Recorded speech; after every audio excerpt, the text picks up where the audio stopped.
അപ്പോസ്തല പ്രവൃത്തിയിലെ ഒരു വാക്യം വായിച്ചുകൊണ്ടാണ് തുടർന്ന് ദൈവവചനത്തിലേക്ക് പ്രവേശിക്കാൻ ആഗ്രഹിക്കുന്നത്. വളരെ പ്രതീക്ഷയോടെ നമുക്ക് സത്യവചനം കേൾക്കണം. ഒപ്പം അതിൻ്റെ കൂടെ ദൈവത്തിൻ്റെ ആത്മാവിൽ നിറഞ്ഞ് ചില വിടുതലുകൾ കൂടെ ഇന്ന് രാത്രി സംഭവിക്കണം. ഇതെല്ലാം പ്രതീക്ഷിച്ചുകൊണ്ട് അപ്പോസ്തല പ്രവൃത്തി 9-ാം അധ്യായം 31-ാമത്തെ വാക്യം വായിച്ച് കേൾപ്പിക്കണമെന്ന് ഞാൻ അപേക്ഷിച്ചിട്ടുണ്ട്. ഉച്ചഭാഷണിൽ കൂടെ എല്ലാവരും ബൈബിൾ തുറന്ന ആ വാക്യം നോക്കുമ്പോൾ സ്തോത്രം 9-ാം അധ്യായം 31-ാം വാക്യം ദയവായിട്ട് വായിച്ചാട്ടെ. അങ്ങനെ യഹൂദ്യ, ഗലീല, ശമരിയ എന്നീ ദേശങ്ങളിലൊക്കെയും സഭയ്ക്ക് സമാധാനമുണ്ടായി. അത് ആത്മീയ വർധന പ്രാപിച്ചും കർത്താവിനോടുള്ള ഭക്തിയിലും പരിശുദ്ധാത്മാവിന്റെ പ്രബോധനയിലും നടന്നും പെരുകിക്കൊണ്ടിരുന്നു. മതി. അപ്പോസ്തല പ്രവൃത്തി 9-ാം അധ്യായം പുതിയ നിയമത്തിലെ തന്നെ ഒരു വലിയ നാഴികക്കല്ലാണ്, വലിയ ചരിത്രത്തിൻ്റെ തുടക്കമാണ്. ഇത് മറ്റൊന്നുമല്ല, സഭയുടെ ശുശ്രൂഷയിൽ അഥവാ കർത്താവിൽ നിന്ന് പ്രാപിച്ച ദൈവസഭയ്ക്കുള്ള അടിസ്ഥാന ഉപദേശങ്ങളും സ്തോത്രം നിയമങ്ങളൊക്കെ ദൈവത്തിൽ നിന്ന് പ്രാപിച്ചു തരാൻ വേണ്ടി ദൈവം ഉപയോഗിച്ച അതിശക്തനായ അപ്പോസ്തലൻ ധന്യനായ പൗലോസ്ലീഹായുടെ സഭയ്ക്കകത്തേക്കുള്ള ആഗമനത്തിൻ്റെ ചരിത്രം അഥവാ മാനസാന്തരത്തിൻ്റെ ചരിത്രമാണ് 9-ാം അധ്യായത്തിനകത്ത് എഴുതപ്പെട്ടിരിക്കുന്നത്. 9-ാം അധ്യായത്തിനകത്ത് പൗലോസിൻ്റെ മാനസാന്തരം മാത്രമല്ല, 3 പ്രധാനപ്പെട്ട അത്ഭുതങ്ങൾ ആ അധ്യായത്തിനകത്ത് എഴുതിയിട്ടുണ്ട്. ഒന്നാമത്തത് മാനസാന്തരം തന്നെയാണ്. രണ്ടാമത്തത് അയനയാസിൻ്റെ സൗഖ്യമാണ്. മൂന്നാമത്തത് തബീതയുടെ ഉയർത്തെഴുന്നേൽപ്പാണ്. അപ്പം ആ ഓർഡർ തന്നെ നോക്കിയാൽ നമുക്ക് ഇന്ന് രാത്രികാലം സ്തോത്രം ഒരു സിസ്റ്റമാറ്റിക് ആയിരിക്കുന്ന രീതി കാണാനിടയായി തീരും. മാനസാന്തരം, രോഗസൗഖ്യം, മരണത്തിൽ നിന്നുള്ള ഉയർപ്പ്. സ്തോത്രം അതിൽ തന്നെ ഒരു പാറ്റേൺ ഉണ്ട്. സ്തോത്രം അതിൽ നിന്ന് ഞാനൊരു കാര്യം പറയാം. മാനസാന്തരം ഉണ്ടെങ്കിൽ അവിടെ നിൽക്കുകയല്ല, അതിൻ്റെ പുറകിലൊരു രോഗം വന്നാലും വിടുവിക്കും. മാനസാന്തരം നടന്നിട്ടുണ്ടെങ്കിൽ മരിച്ചാലും ഉയർപ്പിക്കും. സ്തോത്രം അങ്ങനെ പലതുകൊണ്ടും വളരെ പ്രത്യേകതകൾ ഒതുങ്ങി നിൽക്കുന്ന ഒരു അധ്യായമാണ് 9-ാം അധ്യായം. ആ രീതിയിൽ നമുക്കൊരു ക്ലാസ് പോലെ പറഞ്ഞ് മുഴുവൻ ഭാഗങ്ങളെ വിശദീകരിക്കാൻ ഇന്ന് രാത്രികാലം സ്തോത്രം സംഭവിക്കുന്ന കാര്യമല്ല. അതുകൊണ്ട് തന്നെ അത്യാവശ്യം പരിശുദ്ധാത്മാവ് ഇന്ന് ഈ ഭാഗമൊക്കെ ഞാൻ ഒരുപാട് പറയുകയും ശുശ്രൂഷിക്കുകയൊക്കെ ചെയ്തിട്ടുണ്ടെങ്കിലും ഒരാത്മാവിൻ്റെ സമ്മർദ്ദത്തിൽ ഉച്ചയ്ക്ക് ശേഷം ഈ അധ്യായം ഞാൻ ആവർത്തിച്ച് ശ്രദ്ധിക്കുകയും വായിക്കുകയും നോക്കുകയൊക്കെ ചെയ്തുകൊണ്ടിരിക്കുമ്പോൾ ഇതിനകത്ത് ചില പ്രത്യേക പദങ്ങൾ ഇന്ന് രാത്രികാലം ഇവിടെ പറയാൻ വേണ്ടി എൻ്റെ ഹൃദയത്തിനകത്ത് ദൈവം തന്നു.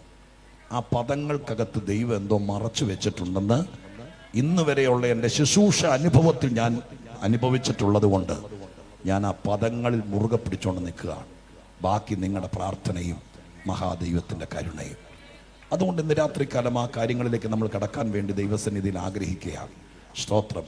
ആദ്യത്തേത് പൗലോസിൻ്റെ മാനസാന്തരമാണല്ലോ. അവിടെ നിന്നായിരിക്കും കൂടുതൽ കാര്യങ്ങൾ നിങ്ങളുമായിട്ട് പങ്കുവെക്കാൻ വേണ്ടി ആഗ്രഹിക്കുന്നത്. എന്നാൽ ഈ അധ്യായത്തിലെ ഒരു താക്കോൽ വാക്യം എന്ന് പറയുന്നതാണ് നമ്മൾ വായിച്ച 31-ാം വാക്യം. അതിനകത്ത് മറഞ്ഞു കിടക്കുന്ന കാര്യങ്ങളാണ് വാസ്തവത്തിൽ ഒരു മനുഷ്യനെ മാറ്റിയെടുക്കുകയും അവൻ്റെ മുമ്പിൽ കീറാമുട്ടി പോലെ കിടക്കുന്ന വിഷയങ്ങൾ എത്ര വർഷം പഴക്കമുള്ളതാണെങ്കിലും അതിനെ പരിഹരിക്കാൻ ഉപകരിക്കുന്നത് 31-ാം വാക്യത്തിലെ സംഭവങ്ങളാണ്.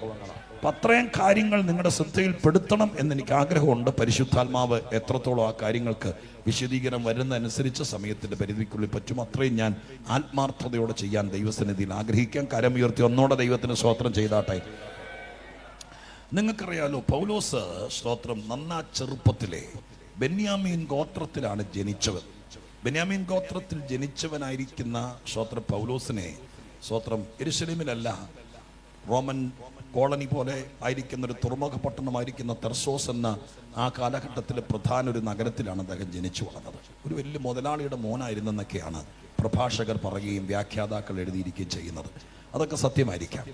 സ്തോത്രം ബെന്യാമീൻ ഗോത്രക്കാരനായിരിക്കുന്ന ഈ സ്തോത്രം ശൗലിനെ വലിയൊരു മുതലാളി, ബിസിനസ്സുകാരൻ, കപ്പൽ പ്രമാണി എന്നൊക്കെയാണ് പറയുന്നത്. നമ്മുടെ ഇന്നത്തെ ഭാഷയെ പറഞ്ഞാൽ സ്തോത്രം ഈ ചെറുക്കനെ വലിയ MBA ഒക്കെ പഠിപ്പിക്കാൻ വിട്ടിട്ട് അപ്പൻ്റെ കൂടെ ബിസിനസ്സിൽ ചേർക്കേണ്ടതിന് പകരം സ്തോത്രം ബെന്യാമീൻ ഗോത്രത്തിൽ ജനിച്ച ഇവനെ നേരെ യെരുശലേമിൽ കൊണ്ടുവന്ന് യൗവനത്തിലേക്ക് കടക്കുന്നതിനേക്കാൾ മുമ്പ് ഗമാലിയേൽ എന്നറിയപ്പെടുന്ന ആ കാലഘട്ടത്തിലെ പ്രസിദ്ധനായ ഒരു യഹൂദ റബിയുടെ കീഴെ സ്തോത്രം. ഏകദേശം 8 വർഷത്തോളം എടുക്കുമെന്ന് പറയുന്നത് ന്യായപ്രമാണം മുഴുവൻ പഠിച്ചു തീരാൻ.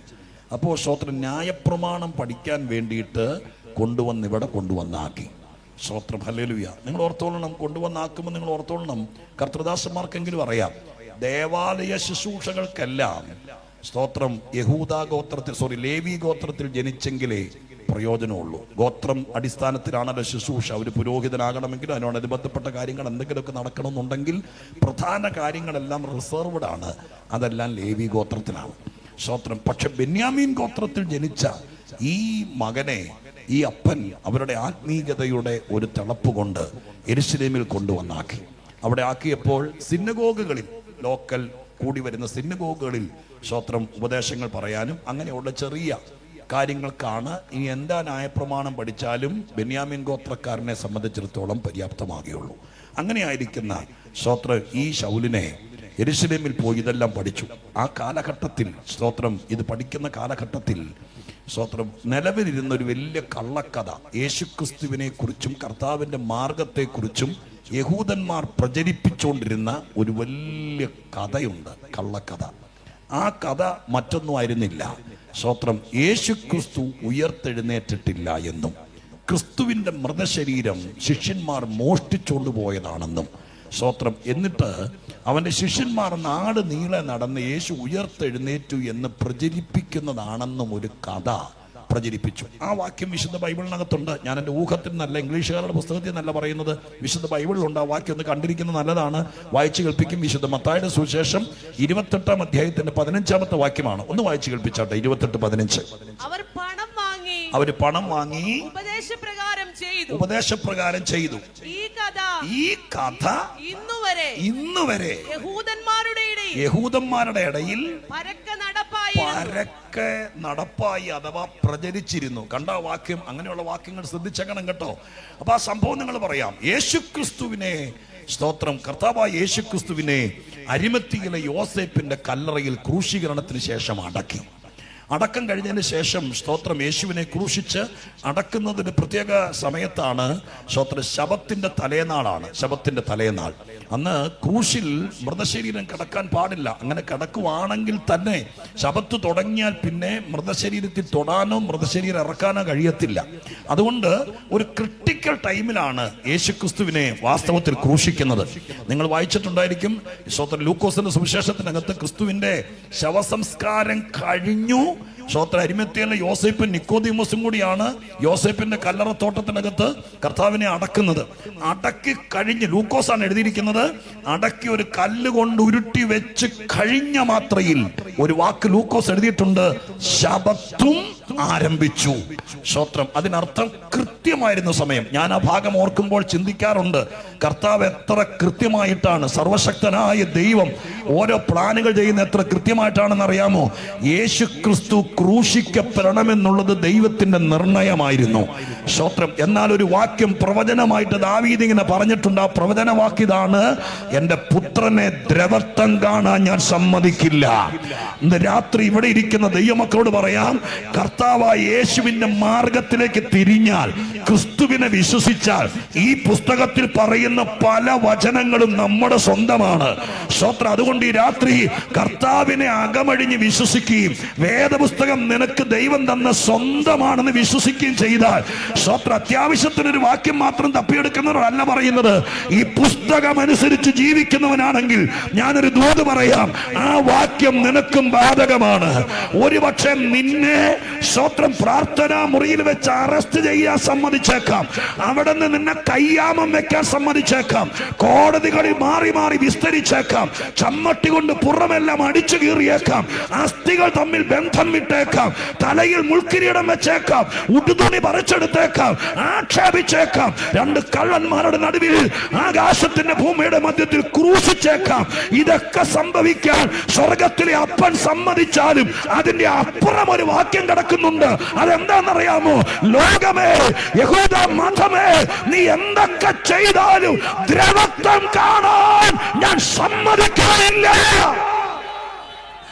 ഇന്ന് രാത്രി ഞാൻ ദൈവത്തെ വിശ്വസിക്കുന്നവരോട് പറയാം, ആകാശം ഇളകി വന്നാലും ഇവിടെ എന്തെല്ലാം കുപ്രചരണങ്ങൾ നടത്തിയാലും സർവശക്തൻ തന്റെ തിരുസഭയെ നോക്കി പറഞ്ഞിട്ടുണ്ട്, ആരൊക്കെ എന്തൊക്കെ ഇളക്കി വിട്ടാലും സഭ ദ്രവത്വം കാണാൻ അക്ഷരീകമായി ദൈവപുത്രന്റെ ശരീരം ഇന്നിവിടെ ഇല്ല. ഇന്നിവിടെ ഉള്ള ആത്മശരീരം ദൈവത്തിന്റെ സഭയാണ്.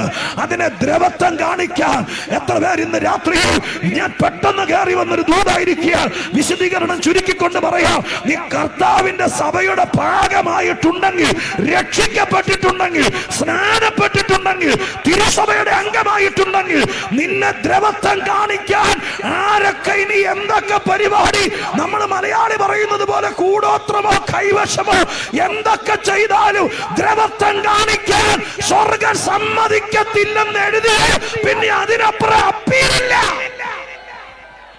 അത് വിശ്വസിക്കുന്നവർ ഇന്ന് രാത്രി നന്ദിയോടെ സ്തോത്രം ചെയ്തിട്ട് സടകുടഞ്ഞെഴുന്നേക്കുന്ന ഒരു സിംഹത്തെ പോലെ പറയണം. ചുമ്മാ ഓലപ്പാമ്പ് കാണിക്കുമ്പോൾ പേടിച്ച് തലകറങ്ങി മൂലയിൽ ഇരിക്കരുത്. ഈ രാത്രി ആത്മാവിൽ പറയണം, നീ എന്തൊക്കെ ചെയ്താലും ഞങ്ങൾക്ക് കഷ്ടതയുണ്ട്, അപമാനമുണ്ട്, നിന്ദയുണ്ട്, പക്ഷെ ഞങ്ങളെ ഇല്ലാതാക്കാൻ, ദ്രവത്വം കാണാൻ സ്വർഗം സമ്മതിക്കുകയില്ല. അതിന്റെ എല്ലാ ക്രമീകരണം ഇന്ന് രാത്രി ദൂത് തെന്നി മാറുന്നു. അതിന്റെ എല്ലാ ക്രമീകരണവും ദൈവപൈതലെ നിനക്കും എനിക്കും വേണ്ടി ദൈവം ചെയ്തു വെച്ചിട്ടുണ്ട്. ദൈവം എല്ലാം പ്രീ പ്ലാൻ ചെയ്തിട്ടുണ്ട്. ഈ രാത്രി നീ യേശുവിനെ വിശ്വസിച്ച് ദൈവത്തിന്റെ പക്ഷത്തു നിന്ന് മാറാതിരുന്നാ മതി, സ്വർഗ്ഗം ബാക്കി ചെയ്യും. ഹല്ലേലൂയ, പ്രൈസ് ദി ലോർഡ്, സ്തോത്രം. എന്തൊക്കെ ക്രമീകരണങ്ങൾ അതിലേക്ക് പോയാൽ പിന്നെ ഞാൻ പറഞ്ഞല്ലോ, ഉപവാസ പ്രാർത്ഥനയായി പോകുമെന്നൊരു ശങ്ക എൻ്റെ അകത്തുണ്ട്. അതുകൊണ്ട് ഞാൻ മനഃപൂർവ്വമായിട്ട് അതിൽ നിന്ന് ഒഴിഞ്ഞു മാറുക. സ്തോത്രം. നിങ്ങൾ ഓർത്തു നോക്കിയേ, ഈ ശിഷ്യന്മാരെല്ലാവരും ഇട്ടിട്ട് പോയി യേശുവിനെ തോട്ടത്തിൽ വെച്ച്. അങ്ങനെ ഇട്ടിട്ട് പോയപ്പോൾ പിശാച് വിചാരിച്ചത്, ഇനി ഇവനെ ക്രൂശെ തൂക്കിയിട്ടാൽ, സ്തോത്രം, ഇതിനി കൊണ്ടുപോയി പഞ്ചായത്തിലെ സെമിത്തേരി കൊണ്ട് അടക്കണമെങ്കിൽ പോലും ആരെങ്കിലും ഈ മൃതശരീരം ഏറ്റെടുക്കാൻ വേണമല്ലോ. ആകപ്പാടെ ഈ ലോകത്തിലുണ്ടായിരുന്നത് ഈ യൂത പോയി, ബാക്കി 11 പേരാ. അവൻ്റെ വീട്ടുകാർക്ക് അവന് വേണ്ട, യഹൂദ മതത്തിന് അവന് വേണ്ട. കൂടെ നിന്നത് ഈ 12 പേരിൽ യൂത പോയി, ബാക്കി 11 പേരാ. അവരെ സ്തോത്രം ഗദസമന തോട്ടത്തിൽ വെച്ച് സ്തോത്രം പിശാച് പേടിച്ച് എല്ലാവരും കൂടെ നിൽക്കാന്ന് പറഞ്ഞവർ പോലും അവിടെ നിന്ന് ഓടിപ്പോയി. യേശു ഒറ്റപ്പെട്ടു. അവിടെ വെച്ച് പിശാച് വിചാരിച്ചത് ഇനി ഇവന്റെ മൃതശരീരം ഏറ്റെടുക്കാൻ ആരും കാണില്ലെന്നാ.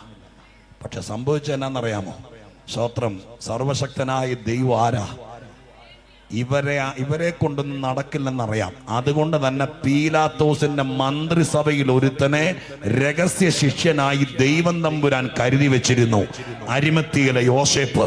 സ്തോത്രം. നമ്മൾ ആരെങ്കിലും എന്നെ പോലത്തെയോ റോയ് പാസ്റ്ററെ പോലത്തെയോ ജോസ് പാസ്റ്ററെ പോലത്തെ ഒരു ഉപദേശി ഈ പ്രമാദമായിരിക്കുന്ന കേസിന്റെ ഡെഡ് ബോഡി മേടിക്കാൻ വേണ്ടി വൈകുന്നേരമാകുമ്പോൾ ഈ ഗവർണറുടെ അല്ലെങ്കിൽ അധികാരിയുടെ കൊട്ടാര വളപ്പിൽ പോയി നിന്ന 3 ദിവസം കയറി കിടങ്ങി നടന്നാൽ ബോഡി കിട്ടുമോ? കിട്ടിയല്ല. അപ്പൊ ആര് ചെന്നാ കിട്ടുമെന്നറിയാവുന്നവനെ ദൈവം കരുതി വെച്ചിരുന്നു. ഇന്ന് രാത്രി സ്വർഗസ്ഥനായ ദൈവം നിങ്ങളിൽ ചിലരെ നോക്കി പറയുന്നു, ദൈവം ആരെയോ കരുതി വെച്ചിട്ടുണ്ട്. ഞാൻ വീണ്ടും ഇടയ്ക്കിടയ്ക്ക് പറയുന്നു, യേശുവിന്റെ കൂടെ നിൽക്കാൻ തയ്യാറല്ലെങ്കിൽ നിങ്ങൾ വെറുതെ സ്തോത്രം പറഞ്ഞ് തൊണ്ണേനെ വെള്ളം വറ്റിക്കരുത്. ക്രിസ്തുവിന്റെ കയ്യേന്ന് വിടാതെ ജീവിച്ചോളാമെന്ന് ഈ സ്തോത്രം പറയുന്ന കൂടെ ഇടയ്ക്കിടയ്ക്ക് കർത്താവിനോട് പറഞ്ഞേക്കണം. എൻ്റെ ദൈവമേ, ഇത്ര ശക്തനും ഇത്ര കരുതുന്നവനും തന്റെ ചോരയാൽ വീണ്ടെടുക്കപ്പെട്ടവർക്ക് വേണ്ടി ഇതുപോലെ അരയും തലയും മുറുക്കി അവർ ഒരു സ്ഥലത്തും ദ്രവത്വം കാണാൻ സമ്മതിക്കാത്തൊരു ദൈവമാണ് ഞങ്ങളുടെ ദൈവമെങ്കിൽ ഞാൻ മരിക്കുന്നത് വരെയും നിന്റെ കയ്യെന്ന് വിടില്ല. അങ്ങയുടെ പാതകൾ പിന്തുടർന്നോളാം. എനിക്കിനി ആരെ നോക്കാനില്ല, ജഡരക്തങ്ങളോട് ആലോചന ചോദിക്കാനില്ല. ദൈവം എന്നോട് 1.5 കൊല്ലമായി വാദിച്ചുകൊണ്ടിരിക്കുന്നു. ഇന്ന് രാത്രി പറയുന്നത് എന്നോടാണെന്ന് എനിക്ക് തിരിച്ചറിയാൻ പറ്റുന്നു. ഈ രാത്രി ഞാൻ തീരുമാനിക്കുന്നു, എനിക്കിനി ജീവിക്കുന്നത് ക്രിസ്തുവാണ്. ഞാൻ അങ്ങയുടെ മകനായി മകളായി ജീവിക്കുമെന്ന് ഇന്ന് രാത്രി തീരുമാനിക്കാമെങ്കിൽ അവരോട് പറയുന്നു, ഇനി നീ ദ്രവത്വം കാണണമെങ്കിൽ ദൈവം പറയണം. അതുകൊണ്ട് യോസേപ്പിനെ കരുതി വെച്ചു. തക്ക സമയത്ത് പീലാത്തോസിനെ പോലും ഞെട്ടിപ്പിച്ചുകൊണ്ട് യോസേപ്പ് വന്ന് ബോഡി ചോദിച്ചു. സ്തോത്രം. ആരും വിചാരിച്ചില്ല ഇങ്ങനെ ഒരാൾ എഴുന്നേറ്റ് വരുമെന്ന്. ആരും വിചാരിക്കാത്തവനെ കരുതി വെക്കുന്ന ഒരു കർത്താവുണ്ട്. വിശ്വസിക്കുന്നവർ ഒന്നോടെ ദൈവത്തിന് സ്തോത്രം ചെയ്തേരെ. ഇനി മാത്രമോ, യേശുക്രിസ്തുവിനെ അടക്കിയ യോസേപ്പിന്റെ കല്ലറയുടെ ലൊക്കേഷൻ സുവിശേഷത്തിൽ പറഞ്ഞിട്ടുണ്ട്. അത് പറഞ്ഞിരിക്കുന്നത് ഇങ്ങനെയാണ്: അവനെ ക്രൂശിച്ച മലയോട് ചേർന്നൊരു തോട്ടവും ആ തോട്ടത്തിൽ ആരെയും വെക്കാത്തൊരു കല്ലറയുണ്ട്. സ്തോത്രം. ഈ കാണുന്ന പടുകൂട്ടൻ മതിൽ, ഇത് തലയോടിയുടെ മലയും മുകളിന്റെ അതിരാന്ന് നിശ്ചയിക്ക്. ഈ അതിരിന്റെ തൊട്ടപ്പുറത്തെ പ്രോപ്പർട്ടി, സ്തോത്രം, യോസേപ്പ് കല്ലറ പണിതിരിക്കുന്ന പ്രോപ്പർട്ടിയാണ്. നിങ്ങൾ ഓർത്തെ, ഇന്നത്തെ പെന്തിക്കോസുകാരുടെ സഭാ ഹോള് പോലെ, പെന്തിക്കോസുകാരുടെ സെമിത്തേരി പോലെ, സ്തോത്രം, സഭ വെണ്ണിക്കുളത്തും സെമിത്തേരി കായംകുളത്തും ആയിരുന്നെങ്കിൽ, സ്തോത്രം, അങ്ങനെയാണല്ലോ മിക്കവാറും, അങ്ങനെ ആയിരുന്നെങ്കിൽ ഇനി യോസേപ്പും നിക്കോദീമോസും കൂടി വന്ന് കുരിശേ നിറക്കി ഇത് വഴി കുടിച്ചിടാൻ പറ്റിയല്ലോ. യോസേപ്പിന്റെ കല്ലറ അങ്ങ് കായംകുളത്താണെങ്കിൽ ഇവിടെ നിന്ന് ആംബുലൻസ് ഉണ്ടോ? സ്തോത്രം. ഇതൊന്നും ഇല്ലാതെ തോളെ ചുമ്മിക്കൊണ്ട് ഈ സാധനം കൊണ്ട് കുമ്പഴ ചെല്ലുമ്പോഴേക്കും ശബത്ത് തുടങ്ങിയല്ലേ. ശബത്ത് തുടങ്ങിയാൽ യഹൂദൻ ശബത്തെ തൊടാൻ സമ്മതിക്കുക, അവിടെ വെക്കണ്ടേ? പിന്നെ അത് പ്രധാന പെസഹായുടെ ശബത്താണ്. സ്തോത്രം. ഏകദേശം 1.5 ദിവസങ്ങൾ കഴിഞ്ഞെങ്കിലേ ആ ശബത്ത് വീടത്തുള്ളൂ. അപ്പോഴേക്കും ഇത് വഴിയിലിരുന്ന് പുഴുവരിക്കത്തില്ലേ, അടിച്ചു തകർത്ത ശരീരം. സ്തോത്രം. ആ ക്രൂശയെ നിറക്കാൻ ആരും വന്നില്ലെങ്കിൽ കർത്താവ് പറഞ്ഞില്ലേ, ശവമുള്ളിടത്ത് കഴുക്കൾ കൂടുമെന്ന്. ഈച്ചയാട്ടാൻ പോലും ആരുമില്ലാതെ കിടക്കുന്ന ആ കുരിശെ കിടന്നുകൊണ്ട് നമ്മുടെ കർത്താവിന്റെ ലോകരക്ഷകന്റെ മൃതശരീരം ആകാശത്തിലെ പറവകൾ കൊത്തി വലിക്കില്ലേ? സ്തോത്രം. ഹല്ലേലൂയ. ദൈവം അത് സമ്മതിക്കുമോ? അതുകൊണ്ട് സ്വർഗം കരുതി വെച്ചു, ക്രൂശിക്കാൻ ഒരു മലയുണ്ടെങ്കിൽ അതിനോട് ചേർന്നൊരു തോട്ടമുണ്ട്. ഇന്ന് രാത്രിക്കാലം ഓർത്തോ, നിന്നെ ക്രൂശിക്കാൻ ചിലര് തെരഞ്ഞെടുത്തൊരു സ്ഥലമുണ്ടെങ്കിൽ അധികം ദൂരെയല്ലാത്തൊരു സ്ഥലം, അവിടെ നിന്ന് നോക്കിയാൽ ആ അതിരെ തന്നെ ചരട് പിടിച്ചാൽ കിട്ടാവുന്ന ഒരു സ്ഥലമുണ്ട്. അവിടെ ദൈവം നിന്നെ ഉയർപ്പിക്കാതിരിക്കില്ല. ഇന്ന് രാത്രി അത് വിശ്വസിച്ചോ. നീ സ്ഥലം വിറ്റ് പോകാൻ ആഗ്രഹിച്ചിട്ടും വിറ്റ് പോകാൻ കഴിയാതിരുന്ന എന്തുകൊണ്ടാണെന്നറിയാമോ? നിന്നെ ക്രൂശിച്ചടച്ചു തന്നെ എന്റെ ദൈവത്തിന് നിന്നെ മാനിക്കണം. ദൈവം നിന്നെ മടക്കി കൊണ്ടുവരും. ആരോടോ പ്രവചിക്കുക, നിനക്ക് നിന്റെ മുഖം രക്ഷിക്കാൻ വേണ്ടി ഓടിപ്പോകേണ്ടി വന്നു, പക്ഷെ ആ ദൂത് ചേർത്ത് വെച്ച് പ്രവചിക്കുന്നു. സ്വർഗം നീ ഒറ്റപ്പെട്ടെടുത്ത്, നിന്നെ കല്ലെറിഞ്ഞെടുത്ത്, മനസ്സറിയാത്ത കാര്യങ്ങൾ നിന്റെ മേൽ കെട്ടിവെച്ചെടുത്ത് സ്വർഗം നിന്നെ തിരിച്ചു കൊണ്ടുവന്ന്, സ്തോത്രം, ഒരു ചാൻസോടെ യോനയ്ക്ക് കൊടുത്തതുപോലെ എന്റെ കർത്താവ് തരുമെന്ന് ഈ പ്ലാറ്റ്ഫോമിൽ ഇരിക്കുന്ന ഏതോ കർത്തൃദാസനോട് ഇന്ന് രാത്രി സ്വർഗം പ്രവചിച്ചു പറയുകയാണ്. നിന്നെ ഉയർത്താൻ ദൈവം തെരഞ്ഞെടുത്തിരിക്കുന്നത് ആളും പേരും അറിയാത്ത, നീ ആരാന്നറിയാത്ത ഒരു കുറ്റിക്കാട്ടിലല്ല. നിന്നെ ഉയർത്താൻ ആഗ്രഹിക്കുന്നത്, നിന്നെ ഒതുക്കാൻ നോക്കിയത് എവിടാണോ അവിടെ തന്നെ.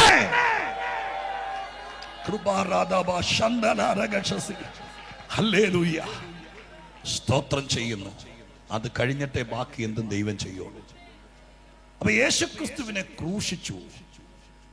ക്രൂശിച്ചിട്ട് യോസേപ്പിന്റെ കല്ലറയിൽ അടക്കം ചെയ്തു. നേരം വെളുത്തപ്പോൾ കർത്താവ് ജീവിച്ചിരുന്ന കാലത്ത് പറഞ്ഞിരുന്നു, ഈ മന്ദിരം പൊളിപ്പി ഞാൻ 3 നാൾ കൊണ്ട് പണിയും. വേറൊരു സമയത്ത് സാധാരണക്കാരോട് പറഞ്ഞു, യോന കടലാനയുടെ വയറ്റിൽ ഇരുന്നത് പോലെ 3 രാവും 3 പകലും മനുഷ്യപുത്രൻ ഭൂമിക്കടിയിൽ ഇരിക്കേണ്ടതാകുന്നു. ഇത് രണ്ടും ആത്മീകമാണ്. ഒന്ന് വെളിപ്പാട്, ഒന്നൊരു പ്രവചനവുമാണ്. ക്രൂശീകരണം കഴിഞ്ഞ് തലയോടിയുടെ മലമുകളിൽ നിന്ന് യേശു തീർന്നു എന്നുള്ള വിചാരത്തോടെ അട്ടഹസിച്ച് ചിരിച്ചുകൊണ്ട് മഹാപുരോഹിതന്റെ നേതൃത്വത്തിൽ പുരോഹിത വൃന്ദം ഇറങ്ങിപ്പോരുമ്പോഴാണ് പിശാച് അവരുടെ ഹൃദയത്തിനകത്തൊരു ബോധ്യം കൊടുത്തത്. അവരുടെ ഭാഷയെ പറയാം, ഈ ചതിയൻ ജീവിച്ചിരുന്നപ്പോൾ, സ്തോത്രം, ഒരു പ്രവചനവും ഒരു വെളിപ്പാടും പറഞ്ഞിട്ടുണ്ട്. അത് നിറവേറിയാൽ ആദ്യത്തെ ചതിയേക്കാൾ വഷളാകും രണ്ടാമത്തത്. അതുകൊണ്ട് അവര് തീരുമാനിച്ചു കല്ലറ ഉറപ്പാക്കണം. അതിനുള്ള ക്രമീകരണങ്ങളൊക്കെ ചെയ്തു. അതൊക്കെ പോട്ടെ, നമുക്കറിയാം. സ്തോത്രം. അത് കഴിഞ്ഞിട്ട് ഇതൊക്കെ ചെയ്തെങ്കിലും കർത്താവ് ആരാളെന്നറിയാമോ? ഇനി എന്തൊക്കെ തടസ്സം ഉണ്ടെങ്കിലും വാക്ക് പറഞ്ഞാൽ വാക്ക് പാലിക്കുന്നവനായ യേശു.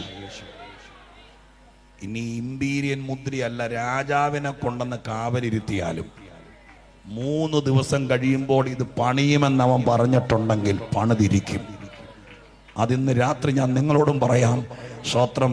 എന്തൊക്കെ തടസ്സം ഉണ്ടെങ്കിലും, ആരൊക്കെ എതിര് നിൽക്കുന്നുണ്ടെങ്കിലും, നിന്റെ പ്രതിയോഗി എത്ര വലിയവനാണെങ്കിലും, നിന്നെ പണിയാനൊരു സമയം പറഞ്ഞിട്ടുണ്ടെങ്കിൽ, നിന്നെ ഉയർത്താനൊരു സമയം പറഞ്ഞിട്ടുണ്ടെങ്കിൽ യേശു വാക്ക് മാറില്ല.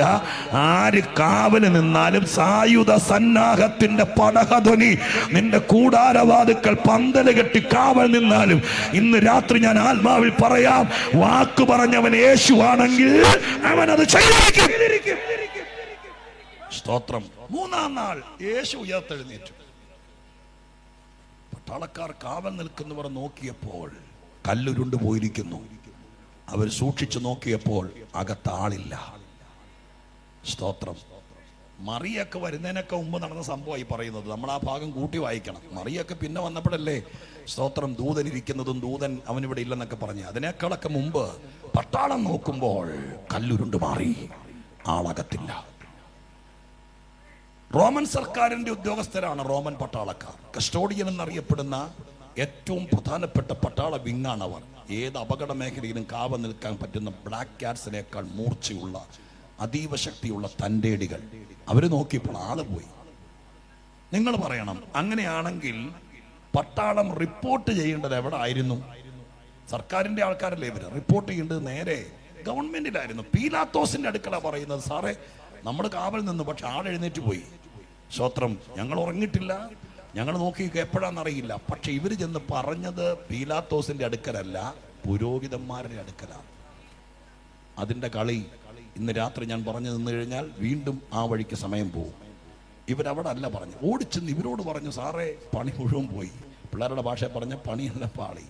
സ്തോത്രം. അവൻ എഴുന്നേറ്റ് പോയി. പുരോഹിതന്മാർ ഇരുട്ടുള്ളപ്പോൾ ഓടി കല്ലറയ്ക്കൽ വന്നപ്പോൾ പട്ടാളം പറഞ്ഞത് സത്യമാണ്. ധരിച്ചിരുന്ന തുണി, അവന് ചുറ്റിയിരുന്ന തുണി മാത്രം ബാക്കിയുണ്ട്. യേശു ഉയർത്തെഴുന്നേറ്റു. ഈ സമയത്ത് ഉയർത്തെഴുന്നേറ്റു എന്ന സത്യത്തെ തടയാൻ വേണ്ടി ഇപ്പോ ദൈവദാസിമാര് വായിച്ചു കേൾപ്പിച്ചത് ഇങ്ങനെയാണ്. അവരെന്ത് ചെയ്തു? ഈ പുരോഹിതന്മാർ പട്ടാളക്കാർക്ക് വേണ്ടുവോളം പണം കൊടുത്തു. സ്തോത്രം. 28-15 സംഭവം. അത് വേണ്ടുവോണം പണം കൊടുത്തിട്ട് അവരോട് പറഞ്ഞു, ഒരു കാരണവശാലും ഇവൻ ഉയർത്തെഴുന്നേറ്റതാണെന്ന് നേരം വെളുക്കുമ്പോൾ ഒറ്റ കുഞ്ഞുങ്ങൾ അറിയരുത്. പിന്നെ എന്തു പറയണം?